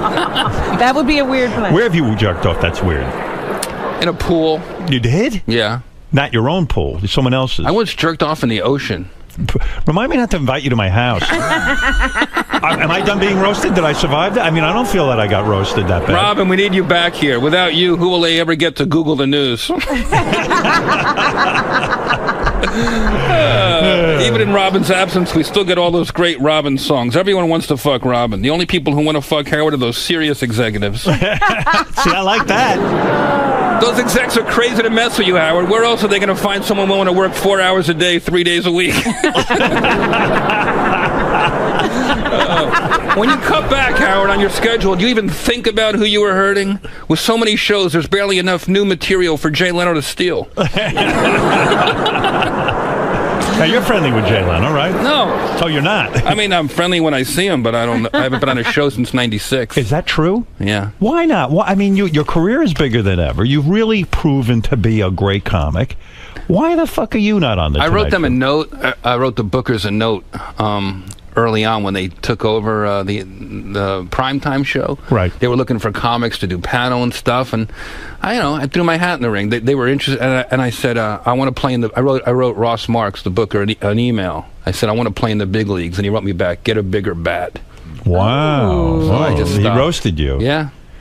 Yeah, I don't know what that's all about. I would even think in terms of like with the roast and the attention you're getting that even if Jay just had you on to do 5 minutes, and then you just fucking blasted him. You know, I would think that would be a great segment, no? Yeah. You know, to be honest with you, I have my pals in late night now, and it's okay. Who are your pals in late night? I love the Jimmy Kimmel. I'm going to be on next week. Jimmy adores you. Yeah, he's been a good pal for a long time, and always in my corner. Right. And on my team, whatever I do when things are up or down, and that's a real friend. So, to me, that's enough. Yeah, and I was actually surprised you were even allowed into the party at the big party. Jimmy invited him? Jimmy invited. I said, boy, Jeff's really, you never know. You never know. No, I was actually glad to see you there. And it was kind of fun to socialize a bit. That was some party, right? That was the greatest, man. Just Why was singing it so karaoke. Great? Because when else do you see Rickles with his guard down and Norm hanging out, Norm Macdonald? It was just the comics. To me, it's I don't care about the movie stars. You know, that's not my thing. But when you see comics sort of unguarded, I love the fraternity of it. It's funny you say that. You know who I ended up sitting on a couch for most of the evening with talking to is this guy, Louis C.K. Yeah. And he seems like a very genuine guy to me. Are you friendly with him? We started out together. I consider him a friend. And I had a great conversation with him. Maybe you're right. And Norm, too. Norm's another great guy. What did he say to you? Did you remember what he said did he give you advice about Charlie Sheen? You said, what was his advice? Who? Norm Macdonald, the night that we were at the party. I remember him just started pitching me jokes. I can't remember what they were. And were they good? I don't remember them being stuff I used, but just having Norm sort of engage in what I'm doing is the best. And I just started making fun of his jacket. Were you nervous going on the Charlie Sheen thing at all? Yes, on the first one, but once I got in the rhythm of it, when I'm prepared, I'm not nervous. Yeah. When I'm going into things sort of half-assed, then I get nervous. What makes a great roaster? The guy's got to have a great delivery. It's like everybody could have the same jokes. There's, people write jokes. It's the timing. It's the timing, right? It's just confidence. Right. I love Amy Schumer. She opened the roast last night, Saturday night, for Roseanne. And we had a couple very similar jokes. Right. And I started cutting them in my head. And then I said, you know what? I'm just going to do them. And I'm going to do them with confidence. Who knows what they'll use in the edit. So why break my script apart? I'm just going to do it with the confidence and gravitas of the roast master, and it worked. So they don't work that out ahead of time. You don't sit down with all of the fellow roasters and say, look, here's my material, here's your material, and you work it up, because it seems like a horror scene. If you've got to sit there and cut jokes as people are going, you might have some killer material. That's the game, though. It's awesome. It's you tough. Like that. I love the energy of that, and the fact that you got to be on your feet, and you got to be engaged, and you got to be in the moment. When you're sitting there on the dais and Amy Schumer goes and she does a joke so similar to the one you're doing, you just sit there and go, oh, fuck me. Yeah. I mean, that takes a long time to create a joke. It's not like you can write it in 3 seconds. That's why I like to go on a little later. Why? Because then I can roast the roast. What if somebody bombs? What if something crazy happens? Do you sit there and write as you go along? Like, in other words, you do. So if Amy Schumer went and tanked, then you got 50 Amy Schumer lines. Right. But you can write it that quick. I had a great joke in case someone tanked. Hey, Gilbert, if you're going to tweet about a disaster tonight, tweet about Amy Schumer's set. You know? Right. But she was good. She was great. And it didn't work. So I dropped that one and made it about Ellen Barkin's makeup. Somehow you work it in.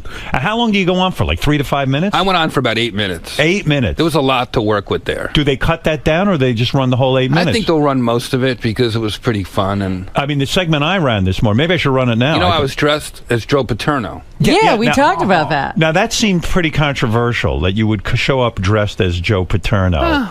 And did anyone have any doubts about you doing that? I did. I struggled with it for a while. But why did you struggle? Because you thought maybe too soon? No, not too soon, but I don't want it to be misconstrued as glorifying those guys. I wanted everyone to understand that it's my way of expressing my freedom of speech. A lot of comics have been apologizing and second-guessing their imaginations lately. Right. And that troubled me. And Roseanne represents unapologetic comedy. Right. So I thought it would tie together in a way that could be funny and also impactful. You know, who knew it was that deep? Right. Who knew? I just said, but you're right. I remember going on Letterman and making an OJ joke. It was right as soon as this murder occurred, double homicide occurred, and I went right on that night and I did a OJ thing. And Letterman came down pretty hard on me. He said, you shouldn't make fun of a double homicide. You know, and I was like, oh, fuck, great. I mean, I just got chastised on television. And yet 3 nights later, everyone started it, including Letterman, with the OJ jokes. Right. And so I still feel glad that I did it because it was history proved me right. You know, you asked me if I write my own material very early on. Yep. I write it, but I also, at this point, because of my reputation, everywhere I go, people offer me ideas now. Right. The cab driver will give me a joke, and then Sarah Silverman will give me a joke. And you start to get ideas and influences, and I feel like I'm roasting Roseanne vicariously for all the fans and comics. So Sarah hears that you're going to be on the Roseanne roast, Right. and she's known to do roasts too, but she, I guess, didn't want to do this one or didn't get asked to do this one. She doesn't particularly like him. I don't know about that. Does she not No, like she them? talked about it with us. She did? She said I think she she didn't like loves them as a fan, but I think, you know, being up there isn't really something she looks forward to. Right. So she calls you up and says, No, hey, we had lunch, and we'll just start bullshitting about the roast. right. And then she says something great. Yeah. And then do you have to ask permission? Do you say, hey, can I use that? No, she's saying it so I use it, hoping I use it. Wow. And she doesn't have that possessive thing like, I want to save this for myself. No, she's waiting and watching the roast, waiting to hear her joke so she can tell her friends, and she's very, very supportive like that. When you did Dancing with the Stars, you were voted out the first guy out. What did that say to you? It's a popularity contest. Is it that a lot of people in America didn't know you, or were you just a really shitty dancer? How dare you? Were you awful at dancing? I happen to think I'm a good dancer. So what happened? What went wrong? I got there? hurt. You got injured. Yeah. How did you hurt yourself? You're dancing. You were practicing, and your dance partner, Edita, who What'd has she do to you? some body, right? The most beautiful woman. Did you hit on her at all? She's married. Oh, she is. But did you hit on her at Yes. all? You did. Couldn't get anywhere. We loved each other, but in a way that was obviously, you know. Is it erotic when you It couldn't be realized. when you're in a rehearsal with a woman that hot? I mean, she's hot, Edita. I know Right. who you're talking Inside and about. out, wonderful person. Okay. When you're dancing with someone, and they're scantily clad, and you're wearing a pair of, I don't know, sweatpants. No, you're wearing, and tight pants. And do you get a boner at all practicing with her? not the practicing, because you're trying to remember your moves, the warming up, the stretching. If she stretches She did you? one move with me, boy. You know, she would, we would stretch, and I don't know if you do yoga, but when you do this thing where you grab someone's ankles, Right, go go up ahead. like this. Yeah. So now I'm looking up like this, Right. And it was just, and she's on her back on the floor, and you're doing these kind of stretches, or she'd warm up and she'd change in front of me. You know, you're together everywhere for 2 months warming up, and you pop a boner. You definitely get excited. Yeah, and do you apologize? Do you say to her, "Look, I'm so"? I mean, what do you do in that situation? I would just ignore it. I would just play through it. But she sees it. Walk it off. I mean, I'm assuming she sees it. Right? I think she probably, in some way, loves it. Right. She wants to know that her stuff is working. No, it's working all right. No, she's super hot. So you were practicing with her, and I guess one of her fingernails got in your eye? She, we did the same routine for months. You know, we're working it out. If I go on the road, she came with me. Wow. I lost a lot of weight. And, my thinking was all the great roast masters before me, they were full entertainers. They could sing and dance. And, I wanted to sort of pay tribute to that. So I was like, all right, I'm going to try to learn something new. Okay. And I got the routine down. We were doing play that funky music. Right. And it was so exciting. Live TV. I'm in my trailer. It's a few hours from showtime. Chris Rock calls and he says, I'm watching with my daughters. Let me give you some advice. And he said, fuck the dancing and write some jokes. He always knows what to say to make you feel confident, doesn't he? So we go to camera blocking.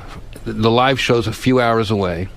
And while I'm in makeup, Edita goes and gets her nails done. Polish woman, long, beautiful fingernails. And the last move, Howard, is me down here. I go, bam, on the very last move. As my hands come out, her hands come out over my head, and her fingernail catches your eye. Catches my eye, and I had what's it called? A cornea, sliced. A sliced cornea. And I go down on the ground, and I'm laying on the ground, like wiggling around, and everyone's laughing because they all think I'm hamming it up or playing around. Wow! And 15 minutes goes by, and I'm not opening the eye. Oh! And now I go to the ambulance, and maybe she wasn't loving the stretching. Maybe it was a payback for the boner. But go ahead. Yeah, you go to the ambulance. And I go to the hospital, and then I go to a specialist, and he basically says, you can't dance. You have to. And now I'm like, this is I've been working months on this. Yeah. And word starts to get out and stuff like that because people saw an ambulance come out of Dancing with the Stars already, Right. just an audience lining up and stuff. Yeah. And I started Why getting couldn't calls. you dance? Because your eye was so injured that you could have risked further injury? I guess when you rip your cornea like that, you can't move your eye around. Right. You're The light. moving. I could sit in here, but I could. The lights, the cameras, it's just so painful. So I had to wear a eye patch. Eye patch. Yeah. And I said, if I can walk, I can dance, I told Editor. Right. And I said, the show must go on. And the producer, Conrad, said, the show's going on, just without you. What are you talking about? What do you mean the show must go on? We weren't stopping it, narcissist. And actually, Kimmel said, dance, you'll be a hero. Right. Like a schmuck. I'm like, all right. You here let we Kimmel go. give you advice? Right. Right. Dancing, no less. Dancing advice. And that's what happened. I went out and I danced poorly. Right. People started With your sending money. iPad. Are you saying in rehearsal you really were a lot better? I'm still a good dancer. Why don't I you? love to dance more than anything. Don't you Why think? don't they bring you back? Yeah, That would have been a good idea. Why don't they give you? In fairness, isn't there some new superstar season coming up where they're pulling in the best dancers from each series? You should get a chance at doing that. I am your advocate right now. Thank you very much, Howard. Absolutely. The last time you said something like that about me, it worked out too. Every time you plug something What was good that? happens for me. This was years ago. I told a story about roasting. I don't remember which one. And you said, you should write a book about roasting. Yeah, and you did. And a month later, I had a deal. Yeah, how'd that book do? Well, it did well, right? Yeah. I mean, yeah, it was. You've taught people how to roast, haven't you? You on the Bachelor. I remember seeing you. He was on The Bachelor? He taught the bachelorettes or the bachelors to roast, right? Roasting isn't about celebrities all the time. It's also about roasting your friends and Right. colleagues and coworkers. And I'll tell you what. that's Dancing what my with the show's Stars, about. If you won't put Jeff back on Dancing with the Stars, you should at least let him bang Editor. She should have at least offered after she Are took out they your in charge cornea. of that? I danced so poorly, people thought it was a telethon. They sent money. Like, who's this guy? Let's go to a couple of calls. Let's remind you not to miss Jeff Ross's stand-up special, Jeff Ross Roasts America. That's the one where you'll bring people up on stage Yeah. and you'll just let them have it. Right. It's brutal. It's brutal. Yeah. Good. I didn't like do that. it to you because it's just not right to do it to friends. It works for strangers. Do it to me. No, it's like, It doesn't work. It's got to be if I with know strangers. the person, it's got a layer to it. When you roasted Donald Trump, in other words, it worked because you don't know him? No, because that one I prepare for, and it's like a written roast. But speed roasting is very punk rock. Right. I had a guy in Seattle just come on stage, and I'll ask him, what are you doing? He'll tell me. I said, he'll say, oh, I'm getting married next week. I said, what does your wife do? And I say, I know she's not a dentist because he's got fucked up teeth. I got hit about 8 times on the tour. Really? Mostly by women. Are you serious? Yeah. They hit you? Well, women will come on stage to get speed roasted in a top. You know how that is. Yeah. And they like, oh, I'm going to go up there and he's going to make fun of my boobs. And then I ignore the boobs and make fun of their eyes. Yeah, right. Pretty girl like you should think about getting her teeth fixed or something like that. Right, and then that levels them, and then they hit you. And they're caught off guard. That's mature. See Jeff at the Roast of Roseanne Barr. Yeah. And check out the premiere of The Burn on Comedy Central. What's The Burn? The Burn is my new weekly roasting series on Comedy Central. Now, is this the one where you knock on celebrities' doors and roast them? Yeah. Whose door do you knock on? We're doing Stamos in the beginning. Stamos. We're doing Sarah Silverman. Oh, you will walk into their homes? Sure, or wherever they want. So it's Lifestyles of the Rich and Famous, except you annoy them and shit all over them when you get into sat their in house. Stamos' backyard. He has that giant D from Disneyland in Right, his backyard. right. Yeah, he's into Disneyland. So what's the D stand for? Was that your grade in acting class? And he liked it. What do you tell girls in bedroom? It's a small world after all. He's a great sport, you know that. Yes, he is. He really is. Let's go to, I don't know, Tommy, who wants to say hello to you, and then I'll let you out of here. Go ahead, Tommy in Lansdale, Howard, Pennsylvania. hey now, love you, brother. Hey now. Jeff, you're kicking ass, man. I never heard of you until you went on Howard years ago, and I'm sitting in my car right now. I'm late an hour for work. I'm just pissing myself. He's All a great the roasts guy. you do, man. excellent, and you sound like a pretty genuine dude, too. Thank you, dude. Man, keep it up, Howard. You too. All right, real good. No problem. Let's go to Balls in Elwood City, Pennsylvania. Balls all morning. Hey, now. Balls, and more balls. Humongous fan, Jeffrey. I just want to ask you two quick things. Being a famous comedian, ever got any famous pussy? And can you roast Gary Dell'Abate? Gary Dell'Abate, there's nothing funny to roast about. Am I correct? How is he in charge of this show? Go ahead. The only thing Gary can produce is plaque. Now, that's a good one. That's not bad. That's a real good one. And celebrity women. Celebrity slept with? Yeah. Have you actually been with famous women? Because you roast. Because you roast. Has roasting brought you to that level of fame yet? No, I don't. No, I used to fantasize about. That was my obsession, was to one day. Powerful woman. But as I got, as I was able to get real women, the celebrity, I don't want to be somebody's second banana. I never got into that. Yeah, are you afraid? You know, that's what I think. Why my wife and I were just talking about this. Why actors specifically can't marry each other, because it's competitive, and it's one day the other one's up, the other one's down, and it's probably difficult when you're in a relationship with a woman. You want to feel like you're the most important sort of player in the room, huh? I'm dating somebody now who makes me feel that way. She makes you feel that important. Yeah. She looks up to you. Yeah, and we look up to each other, and we share that. You know. Am I hearing a serious relationship for you finally? It's still pretty new, but it's going good. You What against does she marriage? do that you look up to her? She's a comedian. She's a comedian. She's just starting out at the Comedy Store and stuff. She's actually a little person and looks up to Jeff. She's 3 feet tall. So you're dating a comedian. Yeah. Now, don't tell me that doesn't get fucking competitive. I mean, if she starts doing super well, if let's say her career explodes, you're not going to be able to deal with that. You think? I know. I think I'll be okay. You do? Well, your wife works? Yes, of course she works. But what if she suddenly gets bigger than me and I'm left behind? I see. You see She's what I'm the saying? queen of all media, The and queen of all media, you're right? interning. Can we handle that as men? It's very difficult. Balls. So no celebrity pussy. Okay. Thanks again, guys. All right. Thank you. And let's go to Libby, who wants to say hello, and then I'll let you out of here. Go ahead, Libby. Baba Booey. Hey now. I just wanted Jeff to go back to talking about Richard Branson. He never finished about how he didn't like his roast.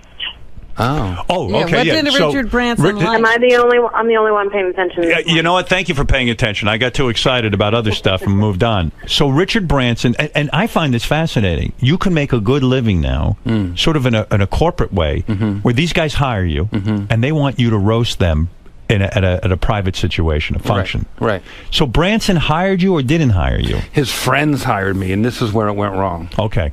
He didn't know about it. It was up in Canada. He had some kind of thing going on up there, and a couple of his lieutenants and his buddies who worked for Virgin. Right. They said, "Oh, you know what? Richard's a great practical joker. We thought we'd get him back." Hey, babe. So I can't remember too many of my jokes, but they were mostly so they don't. He doesn't know why he's there exactly. He thinks he's there for some other thing. And now, is this in front of an audience? There's like 50 people that he knows and works with. Right. Right. And they put him in a chair, and we're having drinks, and suddenly, the roast master, da da da da, and he's sitting there, and he's sort of. People are dying because they love that they're punking him. Right. And I don't like to surprise people, but I said, you know what? They really don't want to tell him. And I pushed back a couple times, and finally that was a make it or break. It was a good gig, and I said, all right, you know what? Love to meet Richard Branson, and I'll try it. So I'm about 6-7 jokes in, and I'm doing well, and I'm seeing that I see his like mind ticking. Like he doesn't. Either he's going to get up and leave, or he's got a big line he's going to drop on me, or maybe the joke. I don't know what it is. Right. I get all through the roast, and I get on a roll, and I'm killing, and finally, like, he's just a good sport. He's just laughing, and he's enjoying it, and he just sort of, it's like getting molested. After a while, you just sit back and let it happen. All right. And then I give a big finish, whatever the last joke was, and he stands up, and he comes over, and he has his drink in his hand, and he gives me a big hug, and he drops his whole drink on my head. So you were upset. it's just, I kind of shrugged it off with a laugh, but I go, this is not the business I want to be in. This is right. Roasting is... Well, roasting is hard work, number one, and it shows that the guy didn't have a good sense of humor, and now all of a sudden he's sort of physically attacking you over it because he doesn't know how to humiliate you any other way. Right. And now he's pouring a drink on your head. And maybe he thought he was being funny, but the truth is he couldn't take it. Right. Powerful people do not like to get caught off guard. But you make a good point. Yeah, you don't want to go in there if this guy doesn't want you there. Right. If he can't handle it, then fuck it. Why should you be humiliated? So you never spoke to him afterwards and you said, hey, that was bullshit? You just went over the line, man? You didn't have to do that to me. I tried to be a good sport because I realized that I broke one of my rules of roasting, which is not to sneak up on people. Right. You learned your lesson. I just roasted my Uncle Murray for his 90th birthday, and he begged me. He was so happy. Right. When somebody's up for it, there's no greater party. It's an honor, I guess, right? Yeah. Yeah. So, and I imagine you get paid a lot of money for these private gigs, make more than $100 or something, like something crazy, right? It's a good way to do a gig without having to, go on the road and promote it for a week, and You're you not just kidding. show up and bust somebody's balls. Did you know when you got on the first? What was the first Comedy Central roast you ever did? I did them off. I did it at the Friars before that. And then you got your reputation. They asked you to go to Comedy Central. No, I pushed Comedy Central and Drew Carey and the Friars Club into doing the first one. It was my idea. And once you got on, it became your thing. When you got into comedy, did you think roasting was going to be? Didn't even know what it was. You didn't know. No, I used to have to, when they first asked me to do it, it was like saying jousting, or it was like a lost art. And were you like at first, hey, I don't even know I want to do this. That's not what I do. Yeah, I got a lot of shit from I was in the alternative comedy scene downtown in New York, where we would just tell stories without a microphone. It was like the mid-'90s. Right. And I loved that. But then I got asked to do a roast, and it was a tough time. It was after the blackface incident with Whoopi Goldberg, so they had trouble getting bigger stars that year. Right. And they thought I'd be good at it. And Greg Fitzsimmons had gotten me into the Friars Club. Right. And I said, wow, this is interesting. This is the ultimate alternative comedy. I'm going to put a suit on and go bust Teddy Youngman's balls. And I met Milton Berle and Buddy Hackett. And so who was the first roast that you Steven did? Seagal. Steven Seagal. Oh, my God, that's fantastic. Humorless. Humorless. Probably didn't even get half the jokes, right? Did not get the jokes. I'll never forget it. There's 1,500 people, at that Hilton where, you're always up in the balcony, Howard, lurking in the back. Right. There's all these people there, and Steven Seagal's there, and I don't know anybody. I got my one good suit on from the Letterman show left over, Right. And Milton Berle introduced me. He gave me this terrible introduction. He just came back from a convention of lesbians with dildo rash. Just some generic bullshit joke. Right. Didn't know you from a hole in the wall. And I come out in my suit. I got through them. Oh, yeah, go ahead. You come out in your suit. Steven Seagal sitting there, and I look out at the crowd, and I said, I realize I look at Seagal and I go, I realize a lot of you don't know me here today, but I feel uniquely qualified to be here today because I'm also a shitty actor. And I just start tearing into Seagal, and every 3 jokes I get poked in the ribs from this side by Milton Berle. And the only other person to ever do that to me when I was speaking was my cantor during my Haftorah. He would do that to keep me from being nervous. He would just sort of remind me that, I don't know why. So Burl just keeps poking me. Every time I get an applause break, and Burl had these long, sharp nails. And he's just disrupting me. He's just fucking with me. Why is he doing well? that? And I didn't know. And finally, I just turned to him and I engaged him. And I said, what are you doing? And I said, we started going back and forth. I said, I was walking around downtown today. I saw Milton Berle in an antique shop, $800. Boom. And then finally, he goes after me and he starts grabbing the mic out of my hand and we're going back and forth. It's my first roast. Oh, my God. Why? Do you think he was jealous that you were killing? He didn't like a new guy getting laughs. Wow. So finally, Buddy Hackett was sitting like 8 seats down the dais. Right. I didn't know him either. He screams off mic. He goes, hey, Milton, let the kid work. Remember when you used to? Milton leaps out of his seat. He's in his By the way, my first roast was Milton's last. Milton ran over and kissed Buddy on the lips.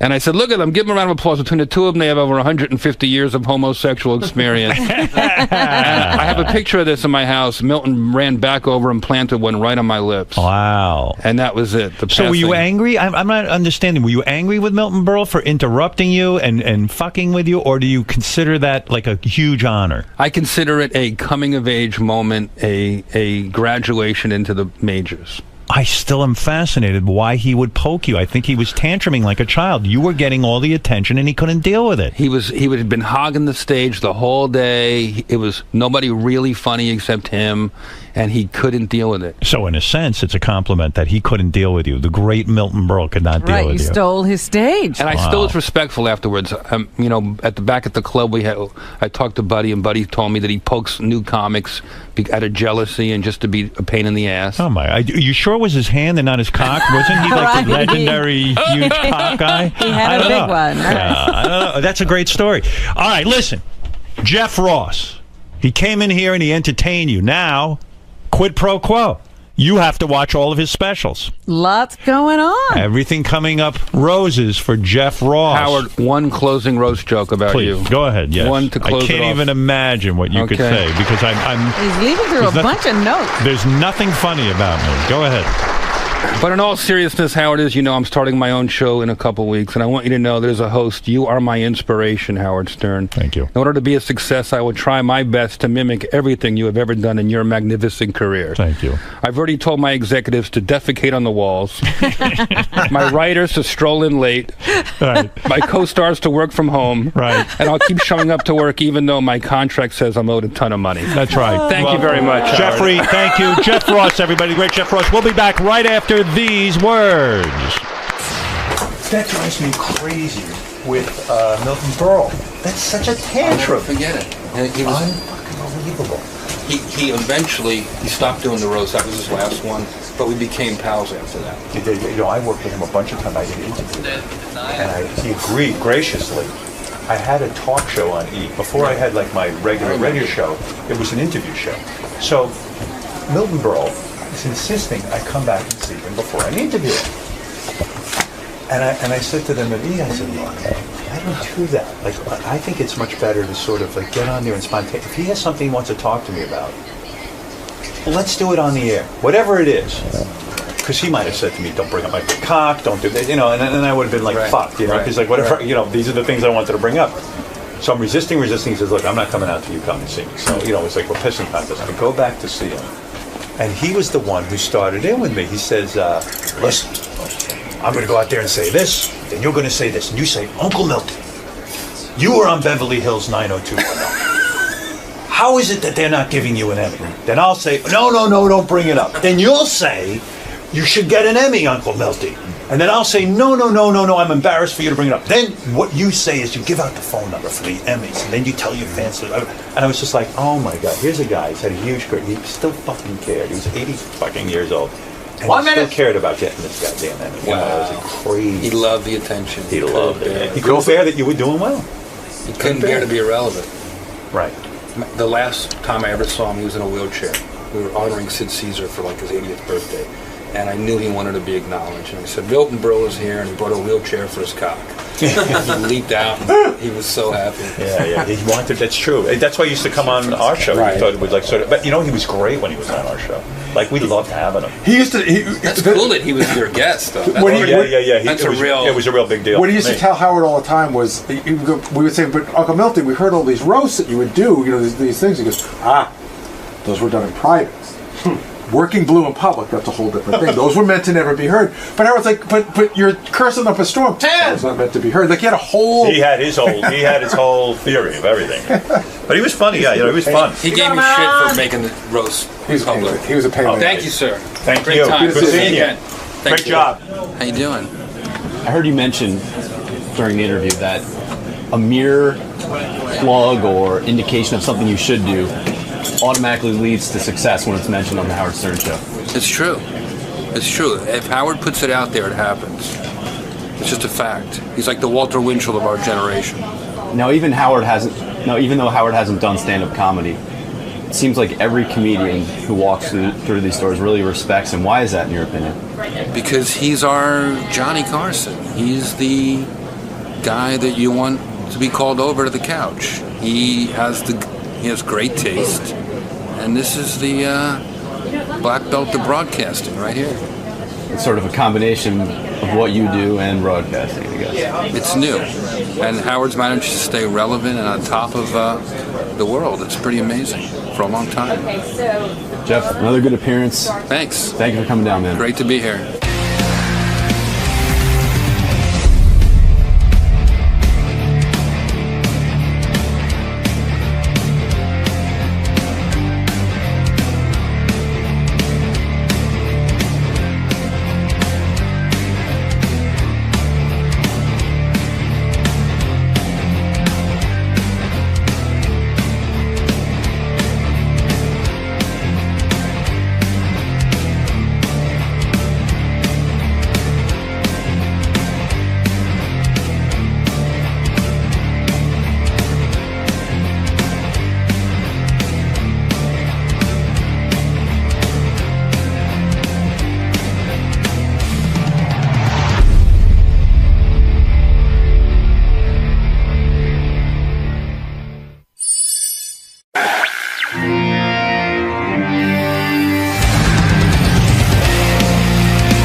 I was listening to Howard 100 News yesterday, and I heard the disturbing report that Teddy got mugged for his iPhone. Teddy, what does John call him? Teddy Microphone. I don't know when that happened. Teddy just got married. Yeah, it turns out he was on the subway, and he says like a pack of wolves, like 7 guys descended on him and tried to fight him. Grabbed his iPhone, and then he chased them, and they turned around and looked at him, and they said to him, "Hey, Teddy." Or whatever. They knew him? No. They said, "Hey, look, guy, stop chasing us. You're being foolish." Like they almost said, "Like, what do you want to get your ass kicked?" Asking for trouble. And Teddy thought about it, and he said, "Maybe this guy's giving me good advice." But the odd part of the story, and why I want to speak to Teddy, because this is upsetting to me. Teddy has one of those apps where he can track where his iPhone is, exactly where it is. He says, "Here it is. I know exactly where my iPhone is." And So why is he chasing them? Well, he called the police, and the police wouldn't do anything about it. He said, "Would you send a car over there and get my iPhone? There's been a crime." Well, this is horrible because obviously these people are predators. Yeah, I don't understand that. I mean, here we have the technology to get the guy's iPhone back and catch a bunch of marauders. Why would the police not? I don't understand his story. It doesn't add up. It doesn't make sense to me. I believe the police would go check it out. Why not? They're doing the stop and frisk thing. This is obviously people who are up to no good. Gary, when does Teddy come in so I can talk to him about this? Or is he not here till late in the show? Gets in around 8, Howard. 8. Do you know anything about that story? No, but John Lieberman's here, and I think you may have a couple of the facts wrong. Oh, all right. John, come on in. This is John Lieberman. He's made his bones on the Tim case where Tim shit in the bathroom, and he... now we look forward to every report. He did DNA swabbing and all kinds of things, and all of a sudden he's like top reporter around here. John Lieberman got 18 on the ugly meter. Yeah, a lot going on around here. Yeah, who knew? So Teddy went out drinking Sunday night with his new wife. Right. And he ends up turned around on the C train in Manhattan, headed the wrong way. Mm-hmm. So he's headed to Brooklyn. Okay. He gets off the train. He's discombobulated. Next thing he knows, there's 7 or 8 guys poking at him, reaching in his pockets, trying to mug him. Right. They end up getting his iPhone out of his pocket. Right. But they don't take his watch And or his wallet. or his wallet All or right, anything. so far I'm with you. I think I got the facts straight. Then he gets back home and he calls the police, but the police say they want to come to his house and do the report and everything, but he was drunk and kind of out of it and said that's why. Okay. Said I don't really I don't feel like dealing with this right now. So then he uses the app on the iPhone to locate his phone, and he sees it sitting on Fulton Street in Brooklyn. Right. For hours and hours, and then he wants to go back. Yesterday morning he told us he wants to go back and find his phone. Vigilante style. Yeah, I heard that. Yeah. And we advised him that it's probably not the best idea to do Well, why that. won't he? So the police are not at fault. They came over. They were ready to come right over, take the report, and get the phone for him, and he didn't do it. The police are not at fault. No, not at all. Not at all. Not That's at what I all. said, because it seems to me the cops would be all over this.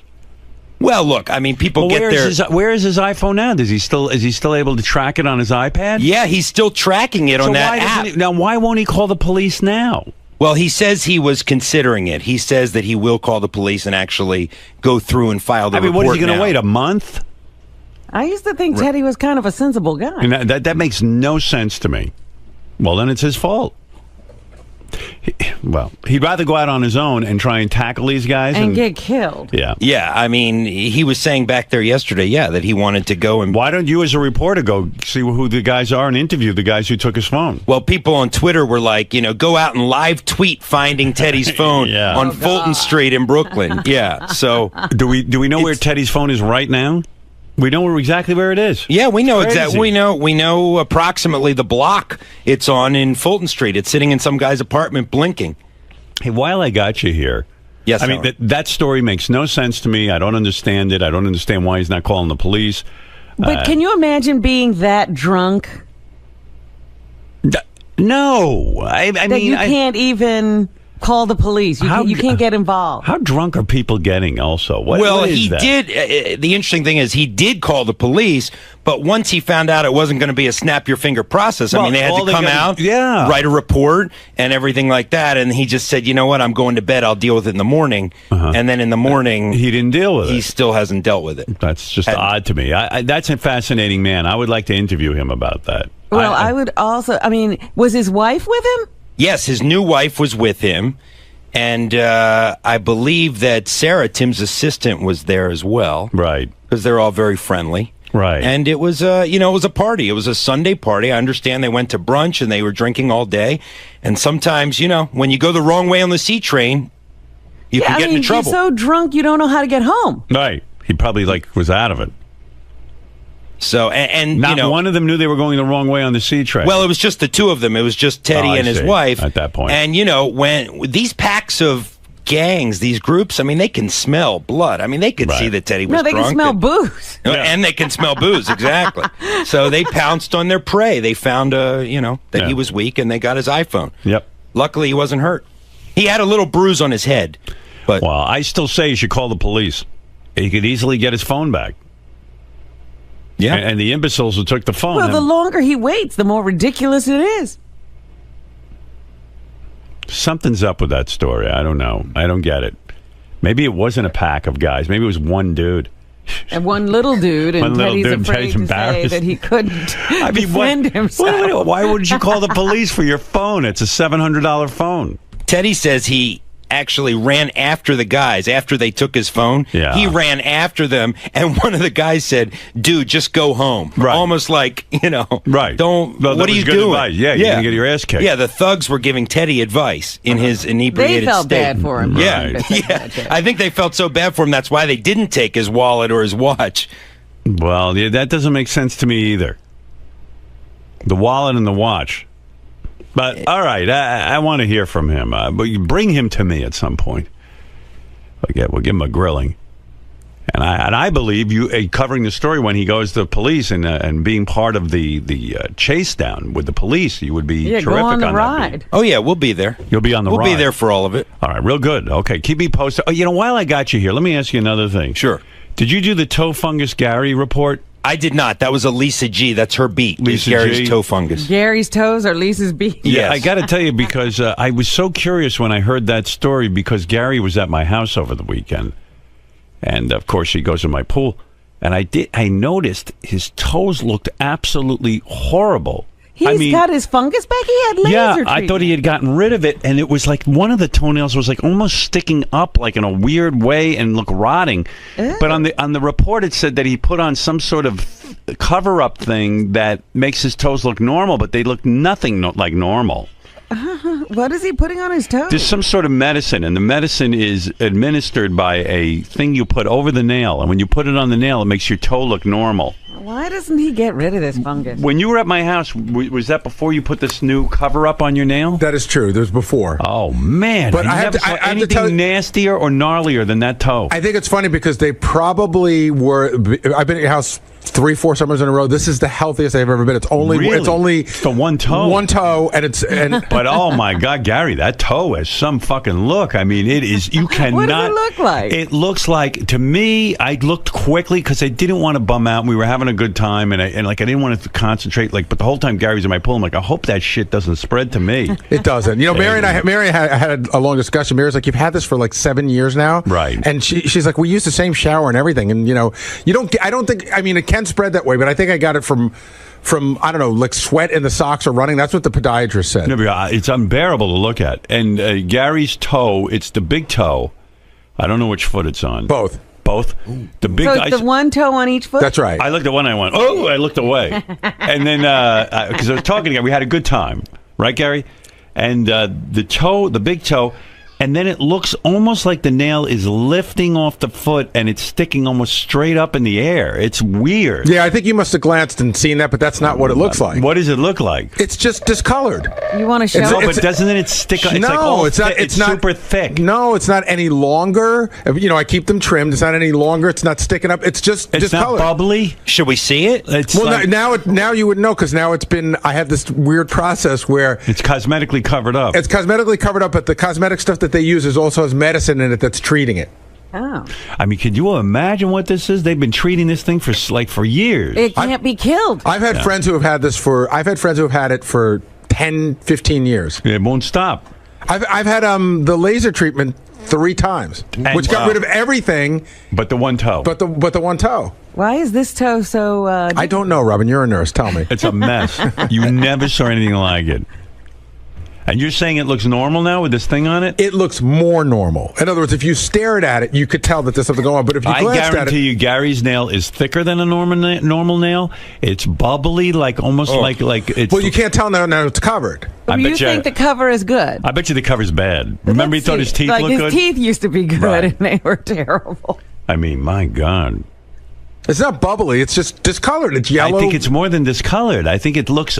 Rotting. I will tell you that they were in the best shape they've ever been in. I hear that, but the one. But I'm saying you've seen them 3 years in a row and you didn't seem to notice. I understand. I noticed. Don't worry. Notice like this. But this one, this looked This looked scared like you. This looked like from Mars. This isn't even the worst. This isn't even the worst case I've ever seen. Like mine are mild compared to others. First of all, the bottom of each of the toe is healthy. It's just the top part. It's like half the nail. By the way, why can I have a discussion with you about this, but Ronnie can't have a discussion about anything? I don't know. I just find Ronnie, he's such a good guy, but he's there's something in the way he grew up or something. He's immediately combative. I think he must have been picked on or something. And you know what I was thinking yesterday, too, that he doesn't understand the term defensive because every time you say, Ronnie, why are you being so defensive? He goes, I'm not defensive. I said good morning to him out there, and he grunted. Right. He grunted like a Neanderthal or something. Yeah. I mean, he's very upset. You can't even say good morning to the guy anymore. No, he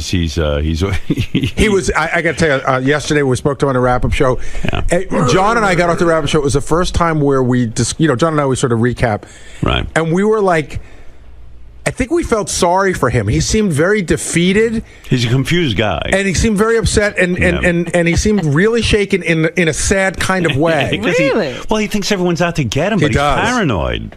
His button is when anybody says anything about his lifestyle, like when Scott DePace questioned the going out with strippers, when the psychology guy questioned the swinger lifestyle, that's his Achilles heel. When anybody questions the way he's decided to live his life, that seems like he just explodes. And Howard, nuts, yeah. and at dinner last night, Lucas was here for the wrap-up show yesterday, so he saw a lot of what went on with Ronnie. Right. And at dinner last night, Lucas was really upset in the sense that what he doesn't know the show, so what he got was that there was a guy that came to the wrap-up show, Ronnie, who he's met before, who seemed very sad, who seemed like he was going to quit his job because he was so upset about the way you talk about him. And Lucas was like, is Ronnie going to leave? Is he going to quit? Because he just seemed so upset, and it was very upsetting to him. Ronnie upset Lucas. Well, not on There purpose. you go. You upset Lucas. I didn't do that. What? I don't have to say hello to you. What? What do I have? Who are you to me? I don't have to fucking say hello to you in the morning. I didn't say you have to say Yeah, hello. well, I see you out there, and I say good morning. And I said, yeah. And a normal person can just say good morning like everybody else out there. Fucking open your ears. You did grunt. I said, yeah. You were down tweeting. I don't You go. have to fucking talk to you. Who the fuck are you? Put your goddamn jacket on. You don't have to talk to me. You're Put your right. jacket on. Were you really bummed out on the wrap-up show, or were Hey, you dude, just you know what? Give me a fucking break with you and being What am all I over my doing? case, you know? First of all, let me bringing explain these something. fucking douchebags in here to fucking rip my asshole apart. Do you think, You know first what? of all- I don't really care anymore. You do what you want. But can I say something, though, in my defense? Be my guest. Okay. Gary said to me with the Ugly app, there's a guy who developed an Ugly app. please. But Here I'm we gonna go with take that you through, now. No, but I'm going to take you through the history because I don't believe the extent of your paranoia. You got a problem. I spoke you to got real. a problem. I spoke to real police yesterday. Real guys that heard this bullshit. Yeah. This guy, they hear guys like this every day of the week in the police academy, and they know nothing. Okay, They're all right. fucking book smart. That's all they are. They never spent a day on the fucking street. They don't know about security working with people. Okay. Fuck him. Okay. Okay? Fair enough. And fuck Wolfie, too, because half of that shit that was in that thing was written by him. He knows all. They all Gary, know did about Wolfie the show. write any of okay? that you know of? I'm telling you, Wolfie sent me an email this morning. And Fuck Wolfie. I don't want to hear about Wolfie. But hold on, Ronnie, he said to me... Fuck him. He said if he's a smirking face piece of shit. Okay? Fuck him. Can Gary get out a sentence? No. Oh. Wolfie just said, I fuck Wolfie. No, go ahead. What did Wolfie say? I'm curious. He said, I swear to you, Oh, yeah. I met this Everybody guy, swears. and he did a profile. He goes, I would, in no Profile. way, shape, or form did I write what this guy, the profiler, had to say. Look, and he I also don't said, believe- I don't Him bel- I and his don't- club foot shoes and shit. He what about a Fuck club him foot? is what I have no idea what he's fucking talking club foot Club shoes he foot. wears. What are you talking about? That fucking guy was in here. He's a fucking douchebag. But I mean, listen. The profiler? Is that who you're talking Yeah, that's about? what I'm talking about. The profiler. But listen. The guy who listened to the show since 1985. That's how he knows about everybody here. Yeah. Fucking asshole. But I mean, I could write the same profile. But Ronnie, here's my point about you. What are you looking at? Well, you're What's exploding. your problem? You're about to explode out of I'm your not suit. exploding. Ron, try to follow me on this, and if I'm wrong, I'm wrong. But the guy said really weird things about me too. But I listened and I didn't Good. explode. I'm because, happy for you, man. I mean, it's true. I wear condoms, and he's saying that I have an intimacy issue with my wife. That's pretty insulting. But you've talked about that on the air. And so have you. That's what I mean. You've talked about security a million times. So how does this? No, I don't. No, I don't. But I everyone don't knows you're the brag security about guy. what my fucking credentials are or anything else. You don't do that kind of shit. But you get so angry. You keep your mouth shut. You're the only one who gets angry. I'm going to stand there with my hand on my heart now. What the fuck is that? I don't know. You get so angry though. So say to the guy, "Hey, I don't believe Fuck that." him. I don't have to come in and fucking patronize him. Fuck him. And I heard the wrap-up show. Do you really think that I orchestrated the Ugly app so that you I would didn't say get a anything about the- 0.0? I didn't say anything about the You Ugly said app it on the yesterday. app on the wrap-up show. You said in the wrap-up show that you thought that not that Howard orchestrated, but that it was orchestrated against you. I said that a long time ago. So I didn't have to say it on the wrap-up So you show. think every I bit said is it- orchestrated I said it then. about you? No, but I said it back then, dude. He thinks every bit is orchestrated. Ronnie believes that every bit. Yeah, because you know it fucking riles my ass up. I had no idea that you'd Yeah. get a 0.0. Whatever, dude. I don't care. How could anybody predict You know what? that? I'm going out in the hall. I'm doing my thing. Yeah, because you Left can't alone. handle it. Yeah, right. I can't handle Howard, it. can I make a- Okay? can I- I can't crazy. handle it. No, Can I make a because small these guys point? are full of shit. Somebody tweeted last night that yellow book, Security for Dummies, and Yeah, Ronnie and I retweeted it. Ronnie Man, that's my retweeted fucking it. handbook. He said, "This is my handbook. It's That's one of those right. yellow And you know Security what? for Dummies book." Can I It was finish? securities. It was for fucking. What are you getting so close it to me was for? the fucking stock market. It wasn't even real securities. Oh, securities. Yeah, securities, exactly, not stupid. security. Read Hey, the Howard, fucking, I was getting read the to cover that, of the but you book started right. to attack Fuck me. you. I didn't attack you. Put your jacket on. What are you doing without a jacket? This was an Don't come impromptu out here visit with- in the don't come in here studio. without a jacket. I wasn't planning on coming. God. Well, Can I- don't Howard, come can I in just without make a one small jacket, point? you know? Yeah, sure. You look Okay. like a bum.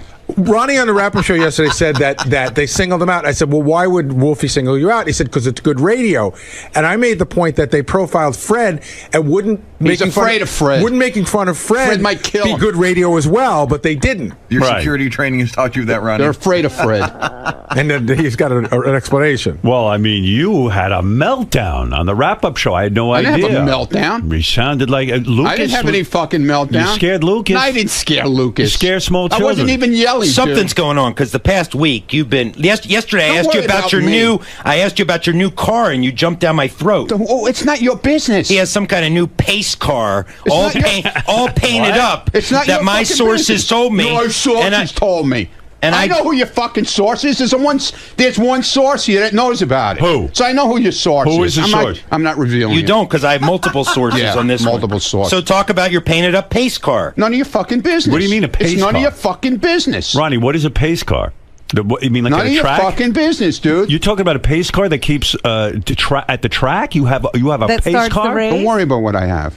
Wow. I'm not talking What about do you it. know about We this? break news. This is what I'm telling you, What Howard. is it? You don't even know what it is. You fucking come to me yesterday and try and pull it out of me, and I won't tell you shit. Because I'm not going to It's give none up of my your fucking source. I'm not going to business. give up everything Fuck I your know. source. That Fuck you have him. some crazy Fuck your colored, source. painted up. Yeah, crazy. No. Pace car Yeah, I had in it your painted garage. like that, right? You stupid ass motherfucker. Well, then explain what it is. Why are you I'm not explaining anything to you, man. I don't have to. Are you now an owner of a pace car? Don't worry what I am. What do you mean? I'm asking you as I'm a not friend. telling you. I'll tell you off the air. I don't have to tell you anything on the air anymore. Wow. Wow, And then you threatened me yesterday with the block party. Oh, you want to be part of the show? Or you want your block party? Is that Then a you better- threat? Then you better talk. Is that a threat? Yeah. 'Cause No, I never you're said that. basically Did I telling say me that, Gary? If I'm not part of the if I don't... No, I never if I'm not told you. sa- Oh, Again, yes, you you're did. paranoid. Yeah, I'm I said to paranoid. you, if like you tell Lisa G, you want to be part of the show, and then sometimes you don't want to be part of the I'm show. part of the show Either all you're the time. in or Don't you're fucking out. tell me that, But man. you can't talk I've to taken you. more shit around No this one can fucking talk to place. you anymore. Between me and Gary, we took more shit in this place than anybody else. Oh, Gary Gary's takes more not shit. on your side. I don't care if Gary's on my side. I asked Gary about his disgusting toe. I'm making a statement. I asked Gary about his disgusting toe. He doesn't freak out. I'm not freaking out. I don't have to tell You my are fucking freaking personal out. business. You're okay? freaking out. I'm not freaking Someone out. asked you about your car and you're Yeah, freaking out? because he's an idiot. What is it? What is it? Why is there? Why the personal why attacks? Why is there a story in that? So you're calling me an Because I idiot? bought a fucking car. Why is So there you're a story calling me in an that? idiot? I asked you about it too. What? I asked you too. What's a pace car? I don't wanna I'm talk. not gonna- So I'm an idiot too then, I guess. You're calling me an idiot. Whatever.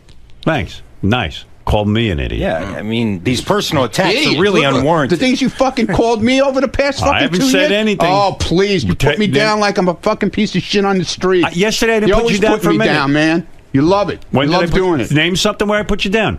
You just called me an idiot. So what do you? Whatever, dude.